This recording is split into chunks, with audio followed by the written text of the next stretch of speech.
Good afternoon, everyone, and welcome here to the inaugural live stream broadcast for the Fresno City Rams at Ratcliffe Stadium for today's season opening matchup featuring the visiting Diablo Valley College Vikings and your Fresno City Rams. I'm Eric Bentley, joined by Gino Morrow, and we're excited to be here with our partners at CMAC, the Community Media Access Collaborative. We'll talk a little bit more later in the broadcast about this new partnership and how they're training Fresno City students for these broadcasts. But as for today's game, Gino, first game of the year for both of these teams, and it's going to be a bit of a feeling out process here to get things started.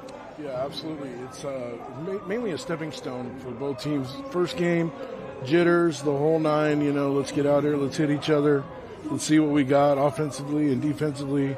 And like Coach said, we're going to play first whistle to the very last whistle.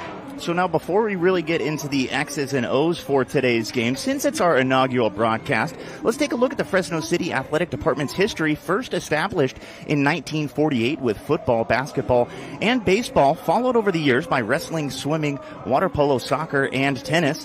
In 1972, that brought Title IX, meaning that women's badminton, basketball, golf, tennis, volleyball, track and field, water polo, swim and dive, and cross country were all introduced, as well as women's soccer and softball following a little bit shortly after that. Today, Fresno City is home to 23 intercollegiate teams serving 500 student athletes, and the success rate has been evident both on the field and in the classroom, with student athletes transferring at a higher rate than the general student population. And though today might be the first football game of this season, there are plenty of other sports gearing up for competition already. Men's soccer had a big win on the road yesterday, taking down powerhouse Cerritos College 2-1 at the Hartnell tournament in Salinas. The 27th year head coach Eric Solberg has the Rams ranked 9th, coming off of last year's 4th place finish in the NorCal playoffs, the top 8 in the state playoffs. And in volleyball, Karina Rodriguez was named to the AVCA 2-year players to watch list, only one of 12 players from California for that list. As for other Fresno City sports starting soon, there's a handful in September. Starting on next Friday, the 5th, women's soccer will be taking on Folsom Lake College. Cross country will get things started on Saturday the 6th, as they'll be at the Clovis Crush Invitational. Men's soccer on Tuesday, September 9th, they'll be taking on West Valley College. Men's wrestling will be in action versus Lemoore College on Wednesday, September 17th. Women's golf will be at home for their first home match September 17th, as well as women's water polo taking on Delta College that 17th as well. Women's volleyball will take on Reedley College on Thursday, September 18th. But as for the action here this afternoon, Gino, Fresno City taking on Diablo Valley College, two teams that were ranked in the 3C2A top 25. So again, beginning of the season, but we still should see some exciting football on the field here this afternoon between these two teams. Yeah, these two teams try to gauge each other by their competition, by their first game of the season here. Kind of get a feel for where they're at. I know Fresno City's a little lower ranked than Diablo Valley, but honestly, like we said earlier, when the first whistle blows, we're going to see everything unfold. We're going to see the offenses and defenses do exactly what they've been practicing to do since the beginning of the training. And literally, Coach is excited. I'm excited. I hope everybody out there is excited. I know you're excited. Yeah, Gino and I had a chance to actually sit down and talk with Tony Caviglia yesterday in his office. And Gino, the first word out of his mouth, it seemed like when we walked in there, was unknown. And that's kind of really the theme. It kind of seemed like as we were talking with him, that word came up a lot. Not only unknowns for Fresno City, but unknowns for Diablo Valley as well. No tape on either of these teams coming into it, but Coach did give us some things to know offensively. And the first thing he was excited about was the depth and the experience at not only the running back position, but everywhere on the offensive side of the ball. They're going to run, they're going to pass, they're going to do little things that might amaze you or astonish you, because literally, like you said, everything is fresh. So the best thing about that is there's no real, I guess you could say timetable or anything like that, because they're basically going to go out there and try everything new. Everything's going to be brand new. 63 new guys on this team. So, I mean, literally, like you said, no videotape. Everything's fresh. It's going to be a great game tonight. You see, the Rams have now just taken the field. Diablo Valley not too far behind. Looks like the Rams are going to be led at quarterback by Yaj Vance. He's the sophomore. Saw some playing time last year. In his time last year, did complete 65% of his passes, just shy of 1,000 yards and 6 touchdowns. Looking like he's going to get the start here today. We're just seeing some of the guys you don't normally talk about, like your punt returners. We've got Chavez from Clovis North, Brandon Holmes from Crone, Arizona. These are guys that, again, we haven't really seen yet. Coach said that, everything's going to be fresh. So, and the offensive starters, literally, that's a big offensive line this year. And Coach is really excited about getting his running backs behind those guys this year. The one question offensively that Coach had was the untested wide receiver group. Obviously, you've got Yaj Vance getting the start here today. Who is he going to be throwing the ball to? Who exactly is going to step up? Coach said that we could see as many as 9 different receivers take the field here for the Rams today. Going to be interesting to watch there on the offensive side of the ball. Who is getting the end of the passes from Yaj Vance? Yeah, I'm going to go with Marquise Cooper and Noe Felix. Cooper is a wide receiver out of Sanger High School, and Noe Felix out of Central High School. I think both those guys are going to be your premier starters, obviously, but I think we're going to see a lot of productivity out of those guys. We'll tap out here from the announcer's booth as we get ready for the national anthem to be played here at Ratcliffe Stadium, followed shortly by kickoff of Fresno City and Diablo Valley College.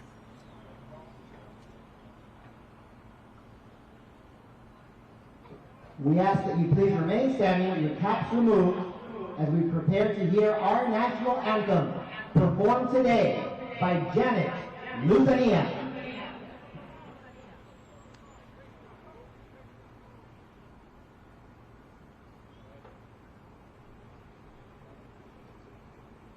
Oh, say can you see by the dawn's early light what so proudly we hailed at the twilight last gleam, whose broad stripes and bright stars through the perilous fight, and the ramparts we watched were so gallantly streamed. And the rockets red glare,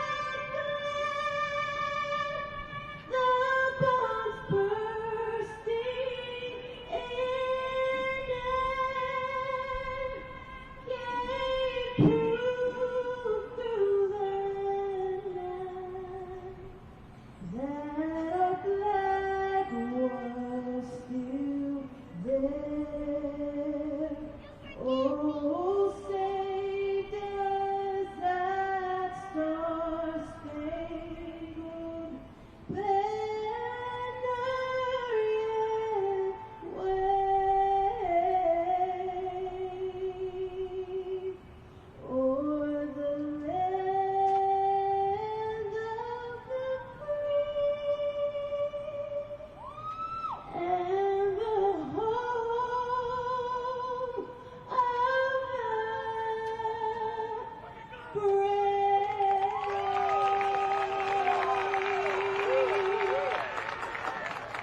of the brave. Rendition of the national anthem here at Ratcliffe Stadium as we are just a couple of minutes away from the season and opening kickoff of Fresno City Ram football as they take on Diablo Valley College.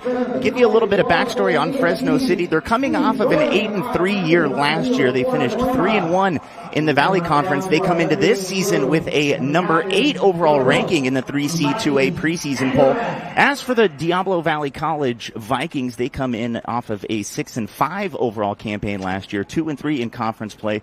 They received a 19th ranking in the 3C2A preseason poll. So again, take what you can from the number next to the name with these preseason polls. But you got 2 teams that are out there in the top 25, both teams' captains out there at midfield getting ready for the coin toss. We talked a little bit about the offense, Gino. On the defensive side, they've got some experience in their secondary, but a little bit of inexperience on the defensive line that's going to have to really learn on the job quickly here in this early season. Right, and the D-line is going to be the issue tonight. I think mainly who's going to control the line of scrimmage. Not to piggyback on anything, but that national anthem was great, and that was, by the way, that was Janet Luzania, and she did a great job. But yeah, literally, this D-line is, it's kind of what Coach was talking about in our little meeting, that, we're looking at a lot of fresh players. We're looking at a lot of new guys on this team. And again, this is literally going to be who can control the line of scrimmage. Can our defense really make the push, or is Diablo Valley ready for that, for that type of impact? And another thing that you got to take into consideration, it's something that Coach C talked with us about yesterday, is he was really proud of his team's offseason and preseason conditioning. He said that when the guys got in here on June 23rd, that players were in some really good shape and they were not fazed by the heat. Granted, in Fresno, I guess you could say we had a little bit cooler of a summer than normal, though that doesn't mean that it's relaxing. We got temperatures here today just under 100 degrees, 98 last I looked, but Coach C says that his guys are ready to go here for the season opener, taking on a team from the Bay Area. Don't often get these 98, 99 degree afternoons up there. Yeah, that's for sure. These guys from Diablo Valley are really going to be tested weather-wise. I mean, when you strap that helmet on and you're wearing all those pads, it gets hot. It gets hot, and you got to toughen up. The whole lighten up, toughen up buttercup. I mean, that's a real thing. you got to get to it. It's time to play. Just about set for kickoff. There is a slight breeze, which here for us fans in the stands makes it a fairly tolerable Fresno August afternoon, as we are just past 5 p.m. Officials still huddled up there near midfield.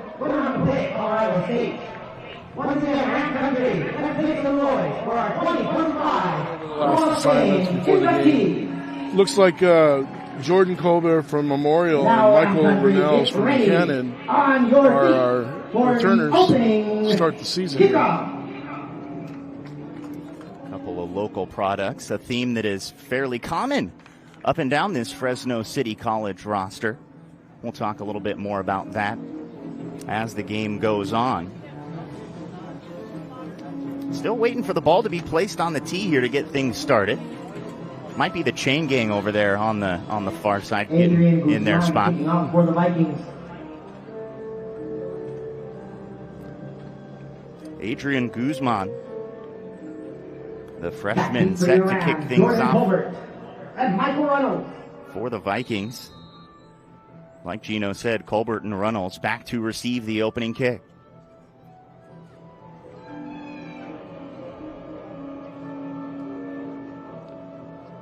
Here we go. And we're underway from Ratcliffe Stadium. A short kick is fielded back by Colbert. Colbert's going to take it out. Working his way up the right side. Gets out of a tackle. Spinning his way out just past the 30. And that's where Fresno City will set things up 1st and 10.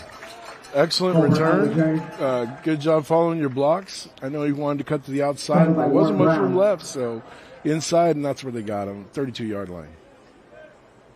So out comes the Fresno City offense, led by 6'1", 200-pound sophomore Edison High School product in Yaj Vance. And he'll be out of the shotgun for the first snap this afternoon. Sends Jacob Couch in motion to his right. And it's going to be an inside handoff, charging ahead for about 6. Looked like a little draw play there. Open up the inside gap, right over the one to two hole, depending on where the center posted his first block. But yeah, that was a good effort right there. A 4 or 5 yard gain right there. Andrew Chavez out of the backfield gets another carry up the middle again, firing forward, and he's able to fall forward past the first down marker. And 2 plays, 2 runs, and a first down for Fresno City. Nice start. Yeah, 7 yard gain right over the right side. Looks like following his blocks really well. Looks like the guys up front are moving the line pretty decently right now. A lot of game to play. Jordan Colbert now in the backfield for the Rams, and he gets a handoff up the middle. And again, another 5-6 yard gain. Fresno City's first 3 plays from scrimmage having no problem moving the ball on the ground. I like the misdirection the quarterback used on that play, too. It's really going to set up that outside pass play when they get ready to do so. In a 6 second down. Excellent run. They're averaging about 5 to 6 yards right now.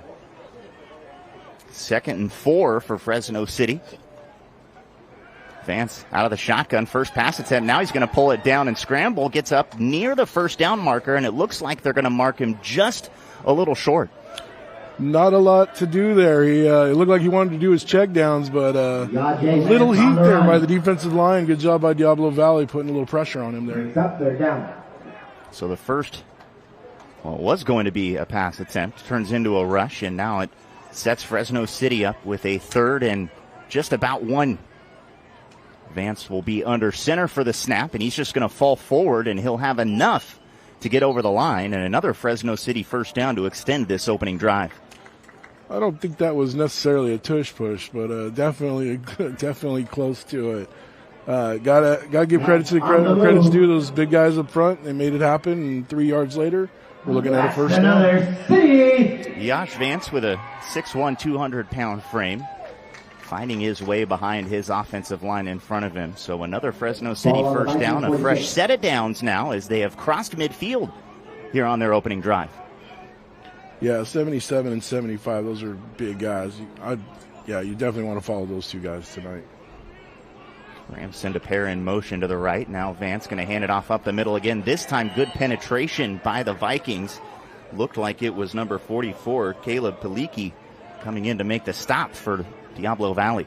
Yeah, Peliki looked like he had a stunt on that play. It looked like him and the D-line had something going on, and didn't necessarily see if he tapped him or anything, but there was definitely a push to the left side on that.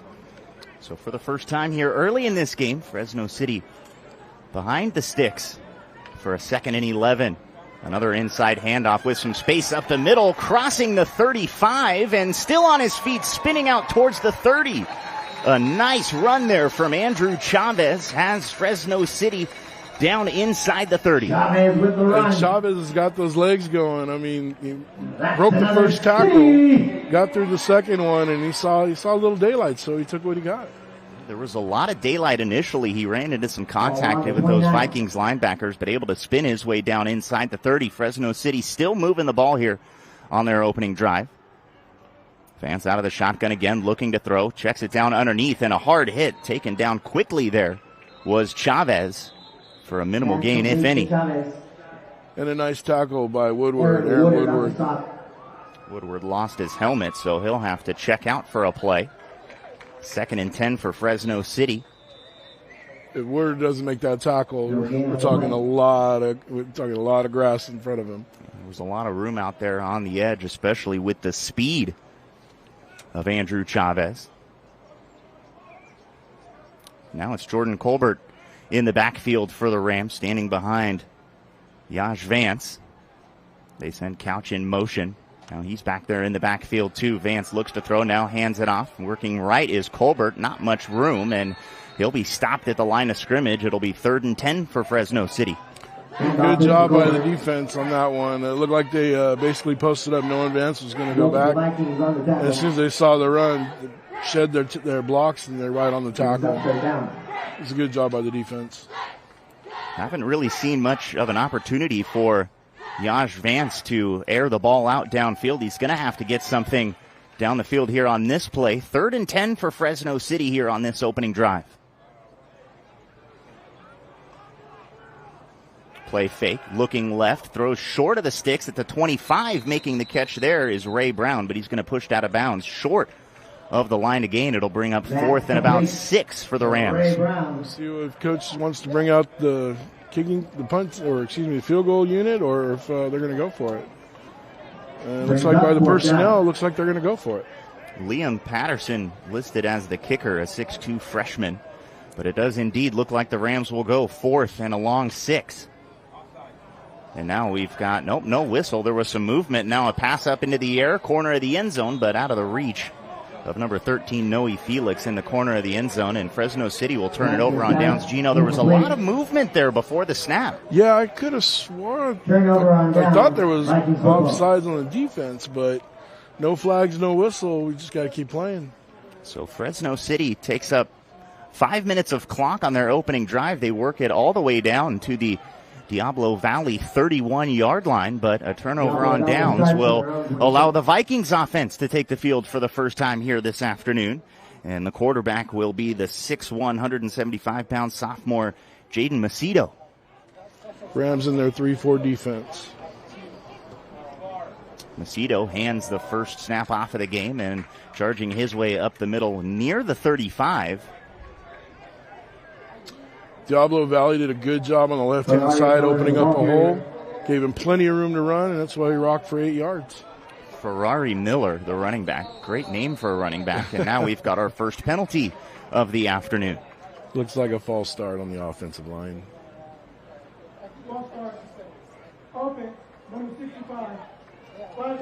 Yeah, get those jitters. First game jitters. Always get, gonna have them. False start called on Lucas Jung, the freshman offensive lineman. So that'll back the Vikings up 5 yards to second and about 7. And now we've got some more miscommunication on the snap. Might be a snap infraction on this one. I'm not sure. Yeah, I'm not sure if the quarterback is doing that or if that's the offensive, if that's the direct center or not. But that was an interesting play, to say the least. Yeah, it was an illegal procedure. Looks like the center, Jaden Hoskins. So after we thought there was a procedure penalty on the Rams, 4th down, 2 on the Vikings. Now they've got it 2nd and 13, and that handoff going nowhere. A gain of maybe 2 or 3 there for Ferrari Miller, and it'll bring up 3rd and 10. This is where your offensive line's really got to dig in, because obviously if you want that 10 yards on this defense, you're going to have to pass, because they're definitely not going to be able to run too early in the game. Everybody's too fresh. Fresno City did bring in a couple of defensive linemen on a substitution here. 3rd and 10 for the Vikings on their first possession of the game.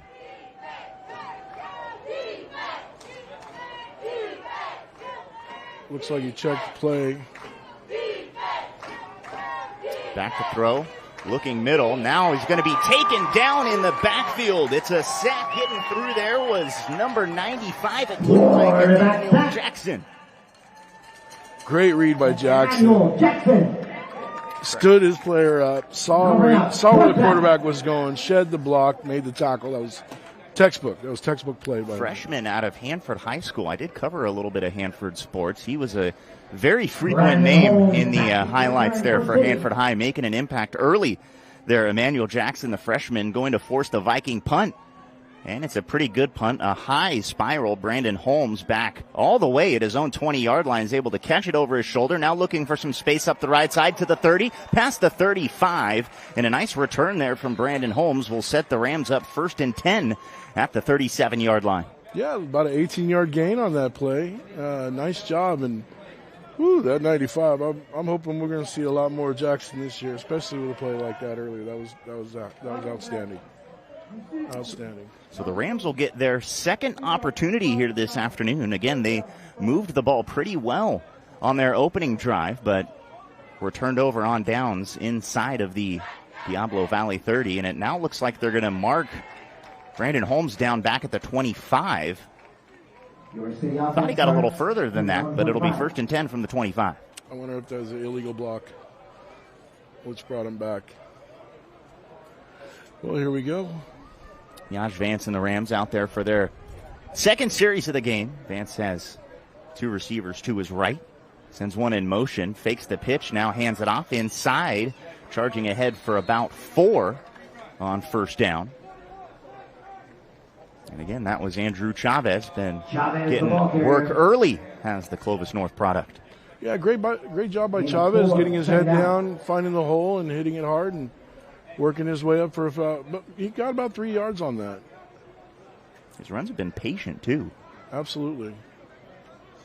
Second and about 5 for the Rams here. Back to throw goes Vance, looking across the middle, and that pass is intercepted. Aaron Woodland steps in front of it, breaks a tackle. He's to the 15, and he's tackled from behind down inside the Fresno City 10-yard line. The first Rams mistake of the game, and Aaron Woodward sets up the Vikings with first and goal. I don't think Vance saw that inside corner, honestly. Kind of snuck up on him and put himself in that formation there. Because you can see him checking down, and he just kind of crept up and was in the right place at the right time to intercept that ball. So Aaron Woodard, the sophomore, makes the interception, and now the Fresno City defense is going to have to work with their backs to the wall. Diablo Valley with a first and goal from the 5-yard line. Woodard's making it very difficult on the left side to do anything right now for the Rams. 7:20 to play here in quarter number 1.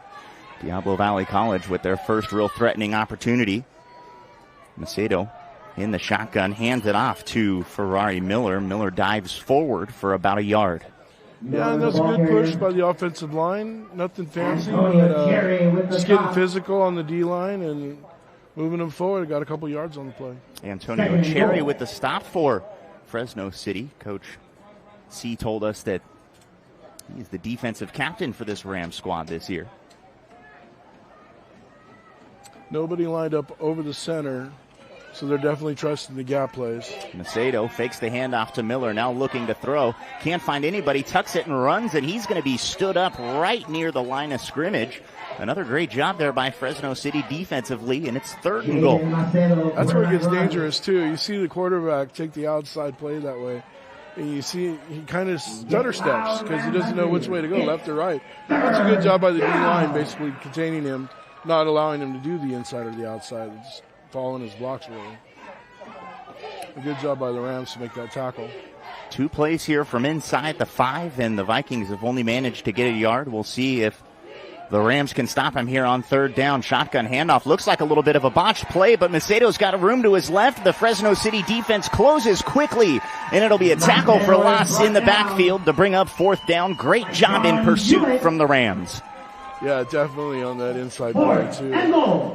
You shut down, you see the hole, you shut it as a linebacker, and you see the 2 corners pulled up on that play. That was an excellent defensive play. Almost instinctive, too. So now a field goal opportunity for the Vikings after they were gifted great field position. They'll try and get at least 3 to get on the board. Out of the hold of Bryce Cusick. Adrian Guzman back to kick. And Guzman's kick is up, and it is through for the first points of the afternoon. So after the interception sets up Diablo Valley with great field position, they're only able to get 3 and take a 3-0 lead over Fresno City here with 5:18 to go in quarter number 1. And credit to the Rams defense on that as well. It was a great pick return, getting it down inside the red zone and into the 10, inside the 10, and a good job by the Rams defense holding them off and keeping them to 3 points. So looking ahead here at the Fresno City schedule, as we've got a little bit of a break in the action, we're going to see a lot of talented teams coming here to Ratcliffe Stadium throughout the course of the season. American River will be here for the next home game on September 17th. They were ranked preseason number 5. San Mateo, the defending champions, ranked preseason number 1. They'll come to Fresno City on the 27th of September, and then Modesto, who went 2-0 versus the Rams last year, will take on Fresno City. That game will be at Modesto, but we were talking with Coach Cavilla, and tough schedule for Fresno City this year. Yeah, there's a lot of top-notch JCs that are in contention this year, and Fresno City's one of them. But yeah, like you said, we got a long hill to climb, and it's going to take a lot. It's going to take everybody to do it. Talking about the history between these two teams, Fresno City and Diablo Valley College, the Rams lead the all-time matchup 6-1. The only time that the Vikings were able to beat the Rams was here in Fresno back in 2022, a 28-21 result. Fresno City has won the last 2. Most recently, last year's season opener, 37-13, as the kickoff sails into the back of the end zone for a touchback, and that'll bring it out for the Rams to have their 3rd possession of the game. I wonder if Coach C is going to let Vance open it up and throw again right out the gate just to get that confidence. I got a feeling he's going to run the ball.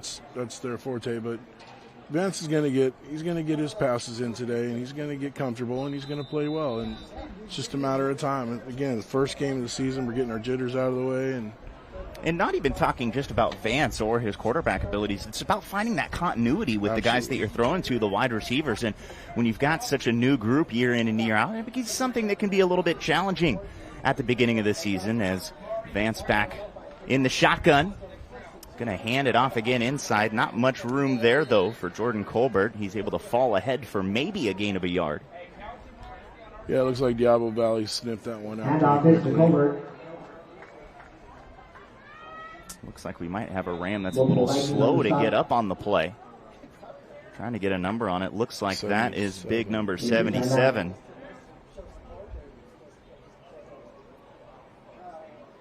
Isaac Magwalu. Oh. He's able to pop back up, though. Trainers are going to come out and see what's going on. Again, it's hot.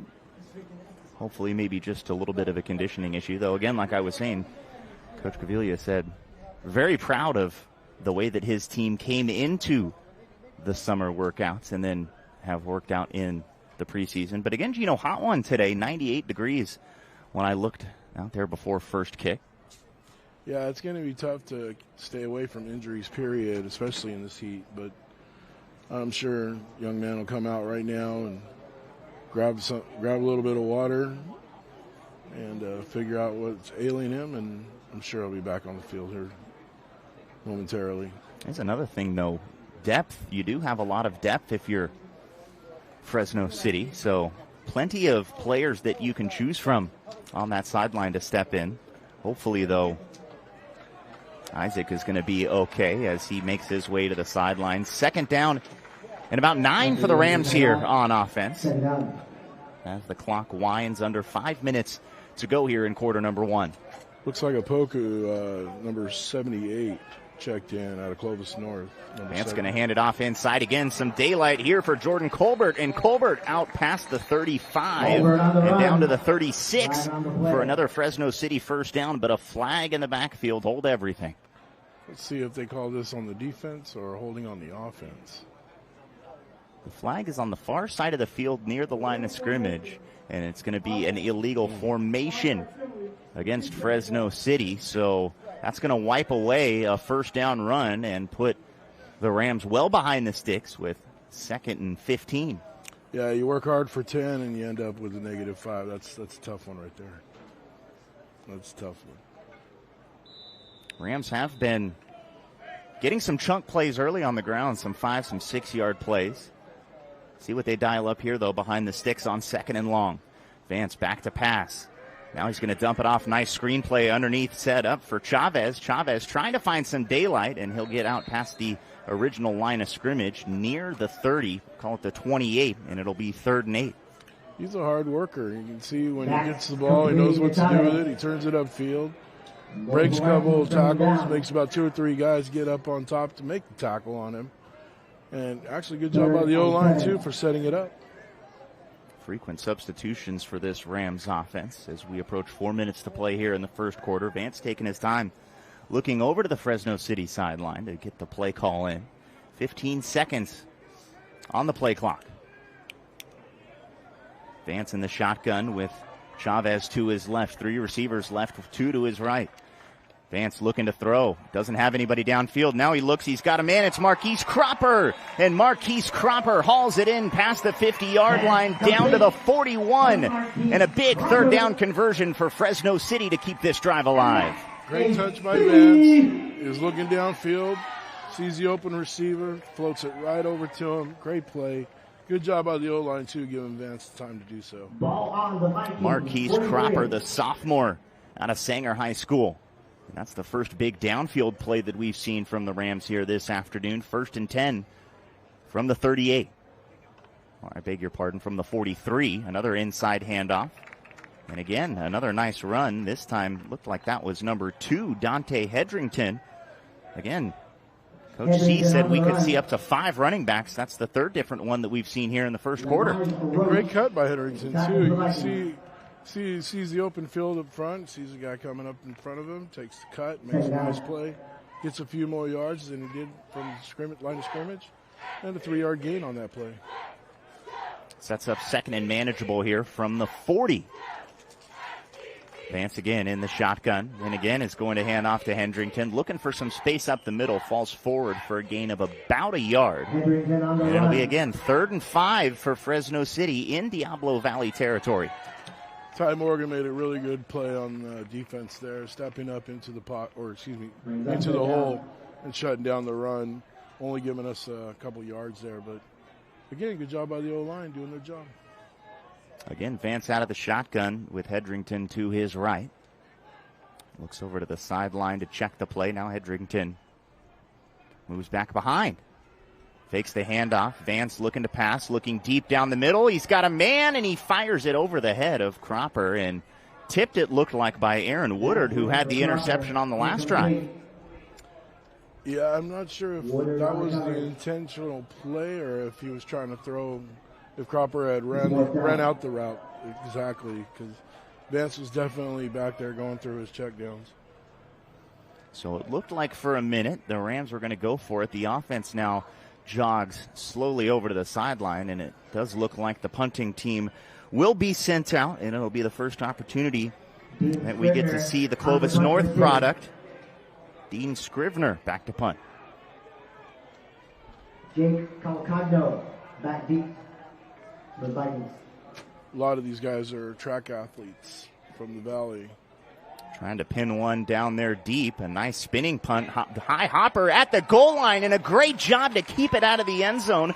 The diving save by Nate Reinhold, and his teammates are there to down it inside the 5 at the 2. I don't know if you can really script those type of plays, especially when they're close to the goal line. Sometimes you get lucky, sometimes it's just athletic. Yeah, I mean, you might not script plays like that, but I can guarantee you that next week in the meeting room, in that special teams meeting room, that is going to be a play that's up there, and that just shows the hustle. I mean, you saw it right there. Nate Reinhold was running in his lane, and he knew he had one job. A great punt there as well by Scrivener. You saw the one hop inside the 5. It goes straight up and allowed those gunners to get down there. Just a really well-executed play for the Fresno City College Rams, and now defensively they've got a chance as Diablo Valley backed up inside the 5. Yeah, working in the end zone. This is tough. Opportunity for the Rams to put some pressure on here. They rush 4. Quick pass off to the right side. Kai Taylor's got it out near the 10, and a little bit more breathing room for the Viking offense. Well scripted play, very fast.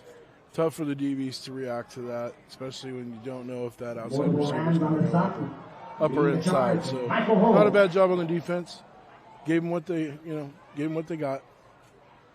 Macedo takes the shotgun snap, looking right now. He's going to run. Nice cut back up in the middle inside, and it's enough for first down yardage out to the 18-yard line. So a quick pass and then a little quarterback draw gets Diablo Valley a first down. Had enough guys far enough back to where he knew he could run for that first down. Again, back to the 3-4 formation. Ferrari Miller in the backfield. Haven't used him on this drive yet. They do here as they hand it off up the middle. Fresno City interior defensive line there and able to wrap him up for a minimal gain. Good job reading the inside. The O-line did what they could, but defensive line did a great job in shutting down the gap, and inside linebackers made a great play. So it'll bring up 2nd and 8. Macedo still out of the shotgun. Time running out here in this first quarter.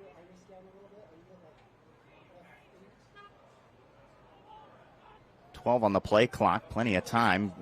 They get it off, and a nice job there in the backfield coming in and making the tackle for loss for the Rams. It's number 54, Josue Madrigales. Yeah, something on the offensive line wasn't right. Somebody missed the block for sure.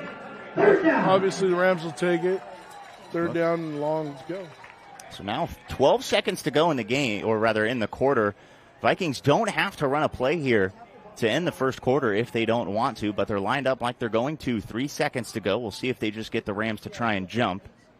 And it looks like that is what they will do as we will head to the end of the first quarter. Diablo Valley College on top of Fresno City, 3-0 here at Ratcliffe Stadium. End of the quarter. After one, the Diablo Valley College Vikings 3. Your Fresno City College Rams get the score. Hey, Ram fans, don't forget to get your selfie with Sam the Rams or snag a t-shirt at halftime when Sam throws Fresno City College t-shirts into the crowd.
A big third down to start this second quarter of action as Diablo Valley has a 3-0 lead. They're facing a 3rd and 8 here at their own 18-yard line. Pass across the middle is complete. Nice move at the first down marker and upended just past it is Miles Dixon. A nice run after catch effort converts a 3rd and 8 for the Vikings. Yeah, it's a tough play for any linebacker or DB to pull up onto, especially when it's a time play like that. But good job by the Rams defense making the tackle and shutting it down.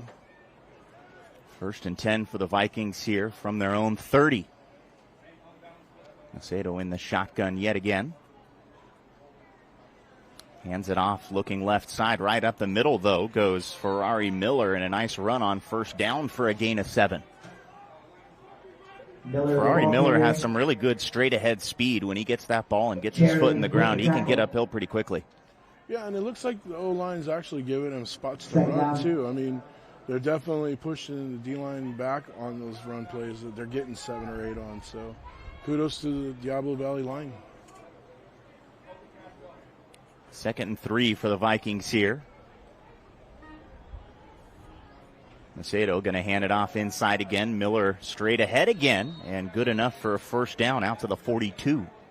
5 tough yards again. Left side of that offensive line seems to be their bread and butter so far. On the stop.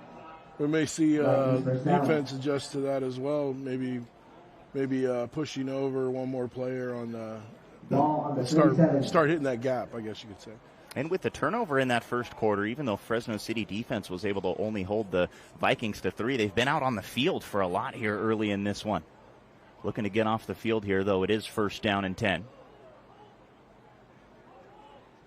Macedo waiting for the shotgun snap. It's high, but he's able to corral it. Miller off to the right, and again just plunges forward for 5. This time the right side of the offensive line doing the job. Miller on the run. Trying to get a little balance out of that Diablo Valley offense. Interesting call. Kind of a portion of this drive where it kind of seems like the Vikings are saying, well, we're just going to run it until you can prove to us that you can stop it. Yeah. And again, 4 on the defensive line. We might have to add another body down there to stop that run. We'll see what the coaches do. 2nd and 5. Macedo with the pitch. Off to the left side goes Martis Ferguson, and Ferguson will get ahead for a gain of 2, and that'll bring up another 3rd and short, this one about 3. Martis Ferguson, the ball carrier. And credit the defense. Good job cutting the inside or the outside lane out and Make pushing noise, it back Ram in. Country. It's Gives the defense an opportunity to make those tackles. We've seen 2 third downs converted on this drive. This drive that spans back to the end of the first quarter.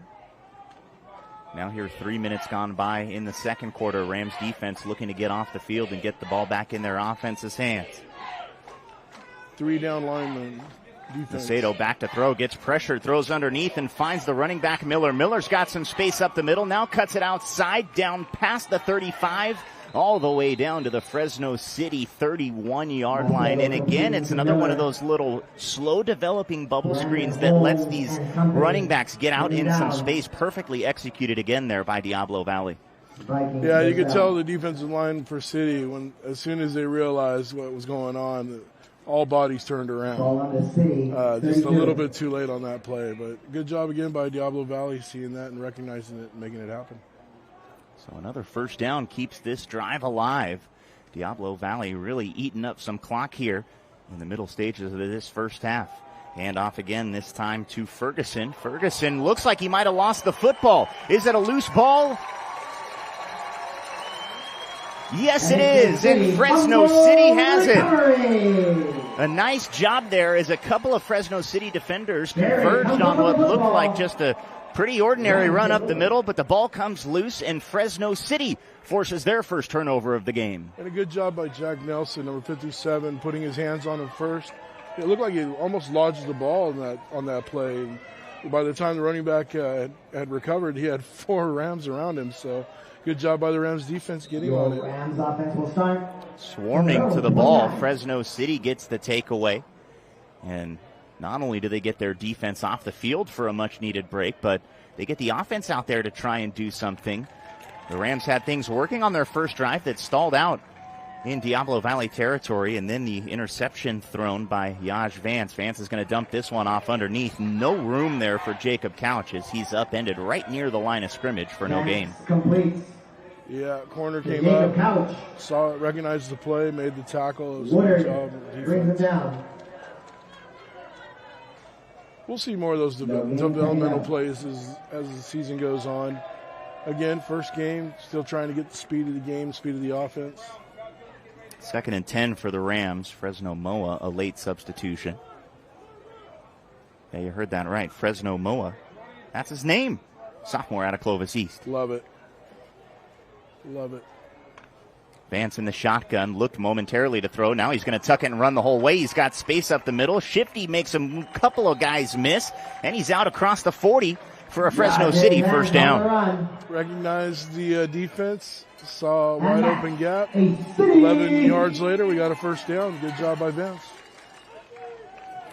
Haven't really seen Fresno City try to utilize any sort of downfield passing. A lot of the ball movement has come from interior runs, whether it be Chavez or Colbert, I beg your pardon, or Vance himself tucking it down and running. Fresno City with a new set of downs now, out across the 40. Vance with Ray Brown in motion. Now Vance back to throw, dumps it off underneath. He's got room, I believe that was, trying to get a number on who that was. Was that number? That's complete to Jackie Burden. It was Jackie Burden, number 94. Burden. The number was throwing me off. Burden, a tight end out of San Joaquin Memorial. I'm used to seeing 94. Not on a tight end, though. Yeah. I had to double-check the roster, but it was indeed Burden who picks up 5 for Fresno City on the play. Now 2nd and 5 as the Rams approach midfield. Diablo has 5 on the line right now, so they're trying to put pressure on Vance. 7 defenders in the box, and Diablo Valley ready for it as they are able to bottle up Fresno City there. It was Colbert with the carry for no gain, if not a loss of a half of a yard, and now it'll bring up 3rd and a long 5. Third down. So both teams early on in this game have had some pretty big 3rd down situations. Fresno City trying to put together a drive after the fumble recovery. Gave them possession here in the middle of the second. Shotgun snap, dropping back, deep pass. No, some miscommunication. The pass was way down the sideline. Ray Brown, though, cut his route at about the 30-yard line and is looking for a comebacker. So some miscommunication there for Fresno City will bring up 4th down. Yeah, and I think that's more of a in the huddle type miscommunication, where you probably as a wide receiver don't necessarily hear your number or your route number, and something like that happens, you know. So miscommunication will bring out the punt. Dean Scrivener out for his 2nd punt opportunity. His first, we saw him pin one way inside the 5-yard line. Diablo Valley, a late sub running off the field, but they've got their personnel out there. Scrivener boots this one. Looks like a wobbler off the right side of his foot, but a really nice bounce inside the 10. Bobbled and running out of bounds with it is Jake Calgano. Dangerous play there on the sidelines, Gino, as he was trying to corral that bouncer. And credit Scrivener for that kick, too, because, I mean, that was not easy to handle, period. Just like the first one. Yeah, and Gino, when you and I got here, we got here, about 3 hours before the game started, but it always seems like those specialists are the first ones out on the field before everybody else. I mean, you get the long snappers out here, you get the kickers out here, but you could really tell there on those 2 punts from Dean Scrivener, each one of them looked different, but each one of them very much had a purpose as to why it looked like that. You saw the first one bounce straight up. You saw the second one take a funky roll forward. Fun to see. Absolutely. Vikings with the possession and a 3-0 lead here in the middle of quarter number 2. Inside handoff again. It's Ferrari Miller, and Miller able to break a shoestring tackle. Finally dragged down at the 28-yard line, but another nice run for Ferrari Miller, who's been living up the middle. And again, got to credit that Diablo Valley offensive line, opening the gaps and giving him the moves, giving him the option to run. Good job by that right guard, giving the big block on that play. Miller off to the right side, ahead for a gain of about 3. So again, here in this first half, Diablo Valley looking content to kind of wear at this Fresno City defensive line with the run game. Yeah, and with the heat, we were, joking earlier about Diablo Valley not being accustomed to it, but it looks like they're acclimating pretty well right now with it. It's a little easier when you're controlling the pace of the game instead of trying to play catch-up, and that's what they've done here so far in this first half. Sure. Macedo out of the shotgun, fakes the handoff, now swings the pass out to his right. Miles Dixon trying to find some space up the right side. Flag comes in as Dixon is swarmed out near the 32-yard line. We'll see what the penalty is. And that flag came from the back judge. So that's going to be possible holding or maybe an illegal chip. I don't know. Looks like holding was the signal. We'll wait for the announcement. There it is. So they get the outside holding on the wide receiver, number 7, Kai Taylor. And that negates a little gain for Diablo Valley, and that's going to put them now at second and very long. Beginning of the season, end of the season. For a coach, that's one of the worst things you can do, or worst things you can see is when your player is so far away from the ball and does something like that. It's definitely a kangaroo court thing. Officials looking like they're taking a minute to figure out where exactly the ball needs to be spotted after the penalty, and they say right on the 25. So it'll bring up second and about 12 for the Vikings here. Waiting on the whistle for play. There we go. Macedo still in the shotgun with Miller to his right. Fakes the handoff, now throws underneath to a cutting Calgano and tackled just past the original line of scrimmage out to about the 29-yard line. It'll be 3rd and long. We can almost credit the offensive lineman for making that tackle for us. Literally got in the way of that inside, that little dump pass. 3rd down. A deflection or a distraction, any way you can get one. 3rd and long upcoming. Rams have been really good so far, all things considered, here on 3rd down. Trying to get the offense back out onto the field to try and get a little bit of rhythm going. It was 4 down. Let's see if they send 5. Rams only rush 4, back to throw. And now that's number 12, Kalani McLeod. And McLeod's pass is complete over the middle to Miles Dixon for a 1st down. McLeod completing to Dixon. So a quarterback change gone unnoticed by the two of us up here in the booth. Number 12, Kalani McLeod, the 6'1" freshman, taking over the quarterback duties. And a quick snap for the Vikings, rather. Looked like it caught the Rams off guard. A crosser over the middle is complete to Jake Calcagno. And another 1st down. All of a sudden, Diablo Valley's offense has sprung to life past the 50. Donald Turner with the stop. Yeah, the rhythm of this offense has definitely changed as well. The last 2 plays have sped up quite a bit. You got the Fresno City defense that's been out there for a while. Vikings change the tempo and pick up 2 quick first downs across midfield. McLeod takes the shotgun snap, hands it off. Miller inside. Gets forward for about a yard. Miller, the ball carrier. Good job crashing down the D-line there. Only allowing Jacob a Wilson yard and a on the half tackle for possibly City. on that play. Second down. Approaching 6 minutes to play here in this first half. Diablo Valley has had the considerable edge in the time of possession here in this first half. The Fresno City defense has been working hard out there. 2nd and 9 as McLeod back in the shotgun for the Vikings. Takes the shotgun snap, takes a 3-step drop, pressure up the middle. He's able to somehow get the pass off to the left side. Elijah Bow now works his way up the field to the 40, but a late flag comes in. We'll have to see what the penalty was. Boy, it looked like McLeod was going to be sacked in the backfield, but somehow able to escape. Yeah, I think Calgano got an illegal block on that play for Diablo Valley, which is going to take them back.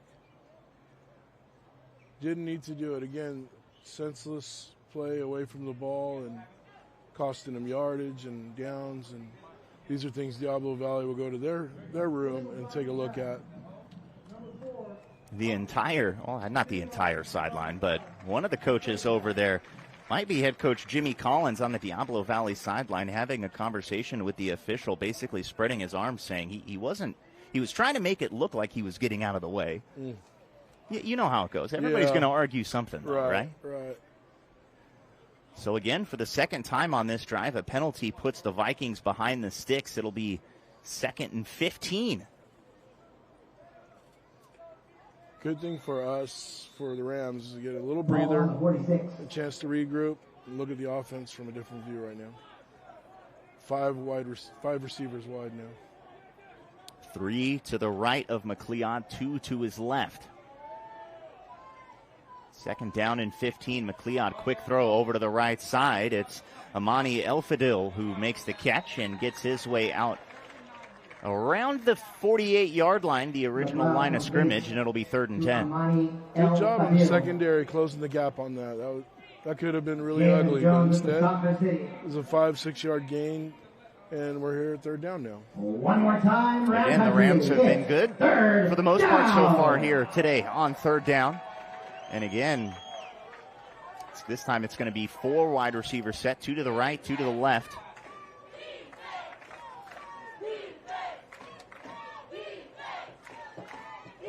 Third and 10. McLeod looking to his right, throws, and a great catch on the right sideline by Kai Taylor all the way down to the 20. He went up and over the defender and came down with the catch. Excellent wide receiver play. McCarthy brings Good him job down. for Taylor going up and grabbing that ball. Vikings, first down. I mean, what do you do? Yeah, Kalani do? McLeod said, I'm going to throw it up there. You go get it. And that's That's right. exactly what Kai Taylor did. Good defense, better offense for the Vikings as they convert on 3rd down again. And now they're in the red zone for the 2nd time today. McLeod takes the shotgun snap, looks right again, nobody there, pressure up the middle, he's able to escape, throws across the middle, off the hands of a Fresno City linebacker, and it'll fall incomplete. Josh Wilson, the Clovis East freshman, was just able to get his hands on it, but not able to squeeze it. 2nd and 10. And without replay, we'll never know whether or not he did grab it or not. It looked good from up here, but of course, we want the Rams, to do well, so hey. So 2nd and 10. 4:07 to play before the half. Rams obviously would like to get a shot at some points before the half. McLeod shotgun snap, fakes the handoff, now rolls to his left, looks back right. The pass is tipped. Number 31, Antonio Castro. Great job there defensively as he read the little bubble screen off to the right side and deflects it to bring up 3rd and 10. One of the Hawaii products, one of the 6 guys from Hawaii. Down. With all the different states represented on the Rams side of the ball, the 6 guys from Hawaii seem to be playing really hard today. Another 3rd and long for Diablo Valley on this possession. They've converted 2 3rd and longs on this possession so far. And now we've got a whistle and a timeout taken Looks like there's an injured Ram on the sideline. Normally you don't see a timeout taken due to an injury on the sideline. Rams did have all 11 players that they wanted out there on the field, it looks like, but maybe just a precautionary timeout from the official here on the near side. I don't know if I've ever seen that before, Gino. I'm guessing that they probably made that timeout because he's not necessarily behind the team, and he's literally not too far away from the sideline. Yeah, I guess that's true. He's not within the team bench area that is in between the 20s. Better safe than sorry. It's an easy whistle for the referees to make. Oh, absolutely. I mean, as anything, player safety is of the utmost importance. Can't get a number exactly on which Ram is getting looked at down there. We'll try and find that and get that to you when we can. But if you're just joining us here late in this first half, Fresno City has moved the ball a couple of times. They've thrown an interception that led to the only score so far in this first half, the Diablo Valley field goal. Vikings returned the interception down to the 5-yard line, but had to settle for 3. Vikings looking for more points here on this possession, but they've got 3rd and long. They've converted a couple on this drive already. Fresno City is looking to bend, not break on the defensive end and force another field goal attempt. I think it was number 26, Dylan McCarthy, if I'm not mistaken. And now they pulled him back. You can see he's behind those white stripes. McLeod out of the shotgun with Miller to his left in the backfield. McLeod looks to throw, tosses a ball up into the end zone, and incomplete. They were looking for Kai Taylor, who made the spectacular catch earlier in the drive. That time, great defense for the Rams, and it'll bring up 4th and 10. Decision time for the Vikings. Brings up 4th down. Big decision, too. Do you go for the 3 to capture 6, or do you try for the first down and waste a little more time in this half? Incompletion stops the clock. They've got 20 seconds on the play clock to think about it. Or we'll see if maybe they just try and draw Fresno City offside. Late substitution for the Rams as Jack Nelson comes sprinting in off the sideline. 4th and 10 for the Vikings. McLeod checks over to the sideline. Now they do snap the ball. 4th and 10. Pass across the middle and complete. Diving down to the 5-yard line for another 3rd and long conversion as Diablo Valley keeps the drive alive. And again, looks like it was Kai Taylor with the reception. Good job again by the Diablo Valley offensive line to give him time and contain that pressure. Ball on the 8. Not much you can do, or he threw the ball. It was just one of those things. It's just hard to contain, hard to stop. So a goal-to-go situation for the Vikings here late in quarter number 2. McLeod takes the shotgun snap, now rolling backwards, backpedaling, and he's taken down in the backfield. A sack for the Rams. Looked like that was number 88, Elijah Williams, the 6'3", 290-pound sophomore from Thompson, Alabama, who was able to disrupt that play and take down McLeod in the backfield for a big loss. I really like how the defensive line didn't bite on any of the fakes either. They followed him all the way till they can get their hands on him, and we saw the end result on that play. Good job for the defensive line.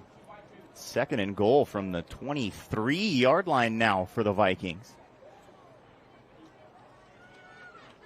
McLeod again out of the shotgun, steps back to throw, looking to his right and taken down from behind. The Rams with a sack yet again, and I believe it was Jack Nelson coming off the edge to get the pressure.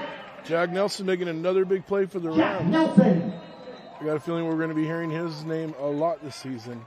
And rightfully so. You make those kind of plays, you get the credit. The freshman out of Clovis East, we've called his name a couple of times. A big sack there, and now a timeout taken by Fresno City. But for Diablo Valley, they're looking at 3rd and goal from the 30, Gino. What play do you draw up on 3rd and goal from the 30?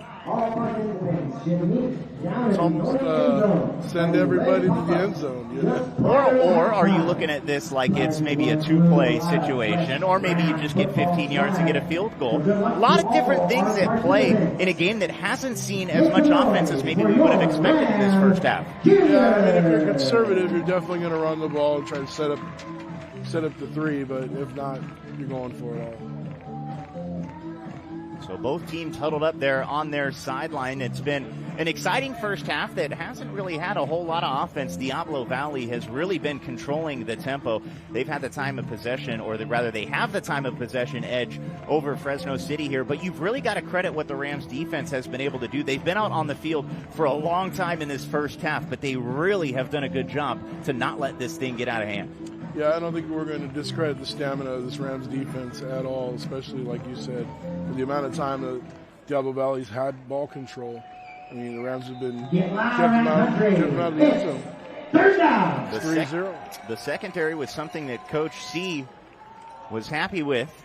We'll see what they do here. Pressed into action. 3rd and goal from the 30 from Diablo Valley. Empty backfield from McLeod as he drops back to pass. He's got all day. Throws across the middle into quadruple coverage. And is that ball picked off? No, it hit the ground.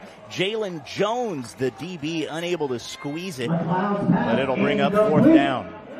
The back judge is pretty animate about the ball touching the ground. You know, as a broadcaster, I appreciate that when I can see it from all the way up here what they're calling. Absolutely. So now a long 4th down, and it does look like the offense for the Vikings still on the field here with 2 minutes to play in the first half. Yeah, I think as far as ball control-wise, Diablo Valley obviously has done a great job. And I think them going for it on 4th down here basically is like, hey, we could kick it. We could try for 3, but is there kicker? 45, 55-yard kick field. So as we're here at our 2-minute timeout, Gino, we talked a little bit about Jack Nelson on that sack. He came from Clovis East. This is a Fresno City team, a roster rather, that features over 30 players that played in the track. Definitely something that Coach C likes to follow, trying to keep that pipeline alive, track to Fresno City.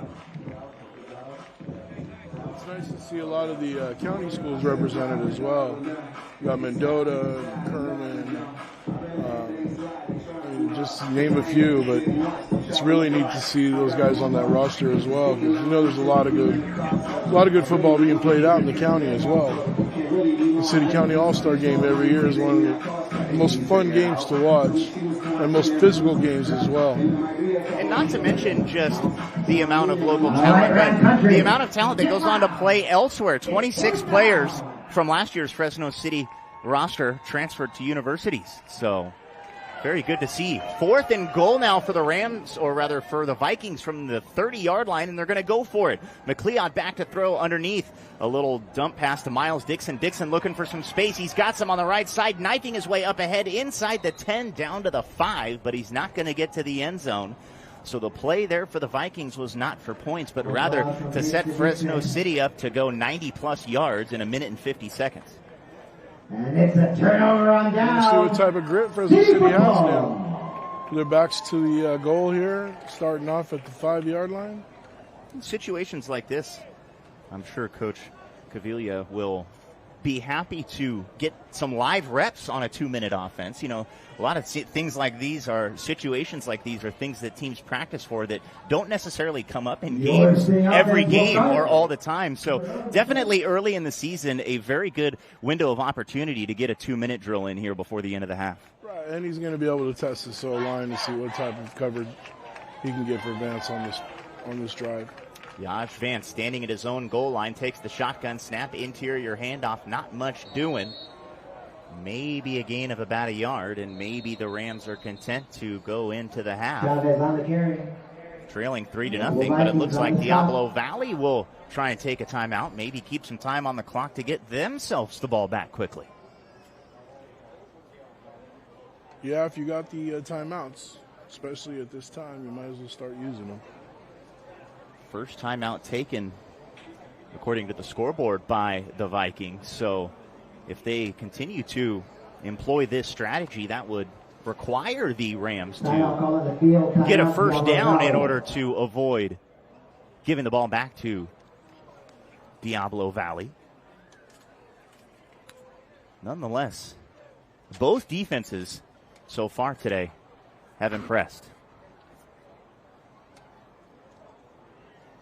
Rams will jog back out there. Yaj, Vance, Gain of 1, and the second Fresno down. City offense just looking for a little bit of continuity. Hasn't really been there here in this first half. Vance in the shotgun with Hedrington to his right. Back to passes. Vance now steps up into the pocket. Flag thrown. Vance spinning his way out past the 15-yard line, but the flag in the area of Vance holding on the run. looks like this Flag one on could the be coming play. back. Looks like one of our guys, had a little too handsy on that play. We'll wait for the official call, but judging by the body language of the Rams, it's going to back them up half the distance to the goal, which would put them inside the 5. So it is holding on Marcus Avila, the sophomore. And it'll bring up 2nd and 12 from the 4. Again, Diablo Valley still with 2 timeouts. So if you're Second Fresno down. City, you just got to try and get out of the shadow of your own goal line. Whistle on the far side. Not sure where that came from, though. And first game of the season for these officials, too. Got to make sure they get everything right. Looks like maybe the first down marker was wrong. Who knows? 2nd and 12. Back to passes. Vance. Vance pressured. Steps back. Passes across the middle. Dangerous throw, and it is incomplete. Jeff Holden there defensively for the Vikings. Clock stops on the incomplete pass, and it'll be 3rd and 12. Looks like Colbert just checked in right now. He's been a pretty good pass block running back. We'll see where Vance goes in this play. Vance in the shotgun with Colbert to his right. Colbert now leaks out in front of the play. Vance looking across the middle and too high for Marquise Cropper. He had Cropper with space at the 25, but the pass sailed on Looks him. for Cropper. Incomplete. And that will bring Ball on up, the play. oh, there's a flag? Yeah, I didn't see 40, one. up by the 40-yard line. Oh, all the way over there hiding in front of the Diablo Valley bench. Interesting spot for a penalty away from where the action was going. Wonder if it's a hold on the defense. Sideline interference on Diablo Valley College. So got to Definitely keep missed that one. sideline free, and that's an automatic first down penalty, Gino. Boy, how huge is that? I mean, literally, it gets the Rams away from the goal line. And gives them a fresh set of downs. Still 1 minute and 4 seconds left in the second quarter. Rams with 2 of their timeouts left. Here we go. Vance in the backfield gets the shotgun snap, looking across the middle, and fires for Cropper, who's met immediately at the 25 and taken down. Clock will continue to wind. Actually, Roach with the tackle. 2nd down. now Cropper will move to the left side of the formation. Vance takes the shotgun snap, looking deep. This time he's got a man in open space, and making the catch is Noe Felix as he tumbles out of bounds near the 50-yard line. Clock stops with 40 seconds to play in that. Things like that where they don't give the defense anything. Everything tightens up. Defense is trying to make the adjustment. It's too late off the snap. They have no idea what's going on. Secondary's lost. Great job by the Rams offense to get that first down. And a great throw. Fresno City still working with 2 timeouts, 40 seconds to play here in quarter number 2. Vance takes the snap. Casually sitting back there in the pocket, now rolls to his right. Gets the pass off to Ray Brown. Brown makes a couple of guys miss, gets across midfield and extends the ball. They're going to mark him out of bounds at the 47-yard line, or rather the 43, and it'll bring up 2nd and 3. Good job in stopping the clock as well. He did. He extended that ball out of bounds, so not only did he get the extension, but was also able to get the the clock stoppage and save that timeout. His first move, as soon as he caught it, was inside. I'm like, no, stop the clock. But great job by him to get back out and make that happen. Andrew Chavez, the running back behind Vance. Vance fakes the handoff. Nice blitz pickup there as the pass is sailed down towards the goal line, but out of the reach of Ray Brown. Brown had a couple of steps on his defender, but the pass about 3 yards out in front of him. Nice time there, though, to take a shot, Gino. Second and short from the 43. Sure, you're only losing a few seconds on the play, and you get your timing down as well. Now, regardless of if he caught it or not, at least now you can actually get your timing on it. So now 3rd and 2. A first down would stop the clock. 25 seconds to play here in the first half. Vance, shotgun snap, looks to his right, now comes back across the middle, and the pass in and out of the hands of Cropper. Aaron Woodward, the linebacker there defensively to break it up. Another penalty on the far side, and it looks like Woodward might have gotten there a bit early. I think we're going to get pass interference on this play because he almost wore him like a sweater, really, to be honest with you, on that play. Not much he could do to catch the ball. There you go. Number 5 for the defense. So they get the pass interference on Jeff Holden, number 5. But nonetheless, first it was a sideline interference penalty that gave the Rams life on this drive, and now a pass interference sets them up with 1st and 10 from the Vikings. You almost 33. wonder if they can go into a hurry-up offense at this point. 19 seconds left in the half. Vance takes the shotgun snap, fakes the handoff. He's looking deep, now has to step up in the pocket, makes a man miss, rolls to his right, fires it up into the air, and incomplete, out of bounds. Looking for Noe Felix down the sideline. 10 seconds to play here in quarter number 2. With 10 seconds left, I'm guessing we're probably going to get a couple of, maybe a run or two and a couple timeouts, and then maybe a opportunity to tie this game at the half. Or take a shot at the end zone. We'll see what coach decides. 10 seconds would be enough to probably get 2 shots if you were to hurry. We'll see what the play is here, though. 2nd and 10, and now Diablo Valley is going to take a timeout to talk things over on the defensive side of things. I think after that play downfield, those 2 safeties needed a break. Oh, absolutely. And one thing, too, Gino, as far as the Fresno City offense, obviously you look up at the scoreboard almost halfway through the contest, you got no points, but there have been some positive things that we've seen from these Rams. They've been able to run the ball well on first down for the most part. We've seen, especially later here in this second quarter, some of these long passes, they aren't connecting, but you're seeing the receivers starting to get a little bit of separation. Things that, here in game 1, you think can be tuned up fairly quickly, if not at halftime today, going forward to the second half. But going forward, a lot of positives to take out of the Rams' performance in this first half, even though, you look up at the scoreboard and you don't see any points. You see a lot of receivers and O-linemen, they call it getting rid of that initial hit. Before a game, you see the guys smacking helmets, or punching shoulder pads and stuff, just to get that shock out of the way. And literally, I think once these guys finally got that out of the way, like you said, we're seeing a lot more separation. They're actually making those plays, getting that separation. Opportunity here for the Rams. We'll see what the play is. You'd think maybe 10 yards would get them into position for a field goal. They've got 2 timeouts remaining. Shotgun snap. Vance pump fakes, looks right, now comes back to his right, all the way across field left, nobody home, and the pass sails out of play. Smart play there to get rid of the ball with 5 seconds left and give yourself a shot for one more play. Well, the wind looks like it's going to the left of that foul pole, so we're going to see field goal attempt. There is a breeze. Looking up at that flag out there in the northeast corner of the stadium, it's a wind at the back, so we will see Liam Peterson, the freshman kicker, out there.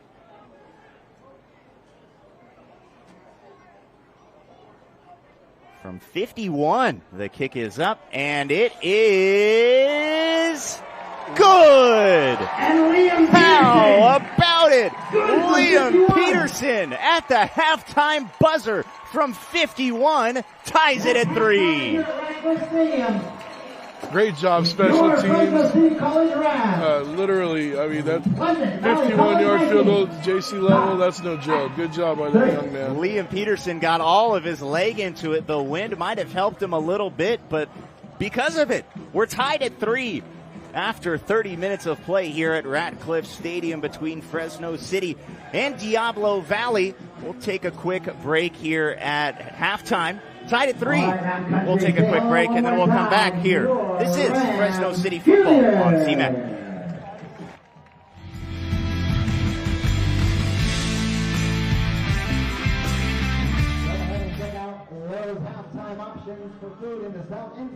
We're going to be fast, very good offensively. I think we're just going to be fun to watch.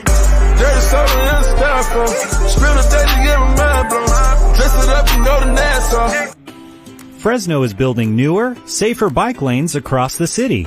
These protected cycle tracks provide a physical barrier between the bike lane and motor vehicle traffic, creating a safer cycling zone.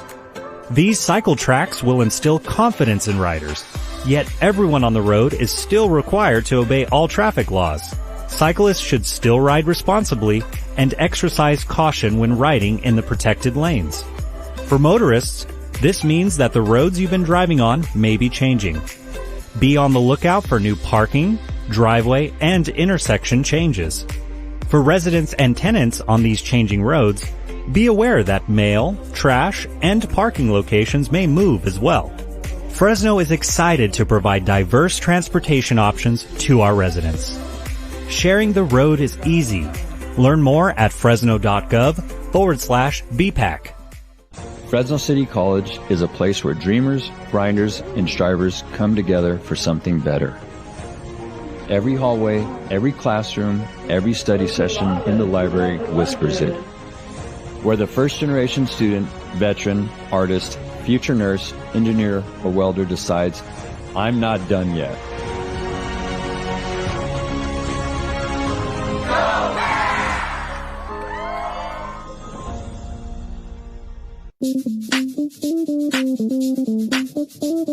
One of the key goals of the project, Clean Shared Mobility Network, is to try and provide benefits to disadvantaged communities. In Fresno, that's Southwest, so that's our project area.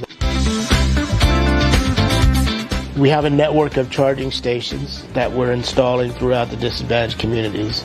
To date, so far, most of them have gone into Fresno Housing Authority sites, and we still are evaluating other sites, and we're getting recommendations and suggestions on where to site future charging stations. There's the car sharing. That program, it allows people, it's based on an app, and it allows people to basically rent a car for short periods of time. And those are typically people that don't even have a car. They're all electric, so that helps with the environment. The bike sharing works in a similar fashion where you have an app and you can rent the bikes. The battery here is swappable. It allows us to station the bikes anywhere. The bike, as well as all of the equipment, is GPS and geocoded, so we know where the bikes are at. We're going to stagger the deployment. We're not putting all 200 bikes out at once, especially in the beginning. Then we have an electric medical van that are ADA compliant, and so they can transport to medical facilities. It's a 5-year project. The step that we're at now is deploying the vehicles. We plan on doing that this fall. So once we've deployed the vehicles, then we go through a process of dynamic review. So we'll see where they're being used and not used so that we can relocate the vehicles where they're most efficient. What's really unique is how we've combined car sharing, bike sharing, van pool, all into one program. That's pretty much what's unique about our project.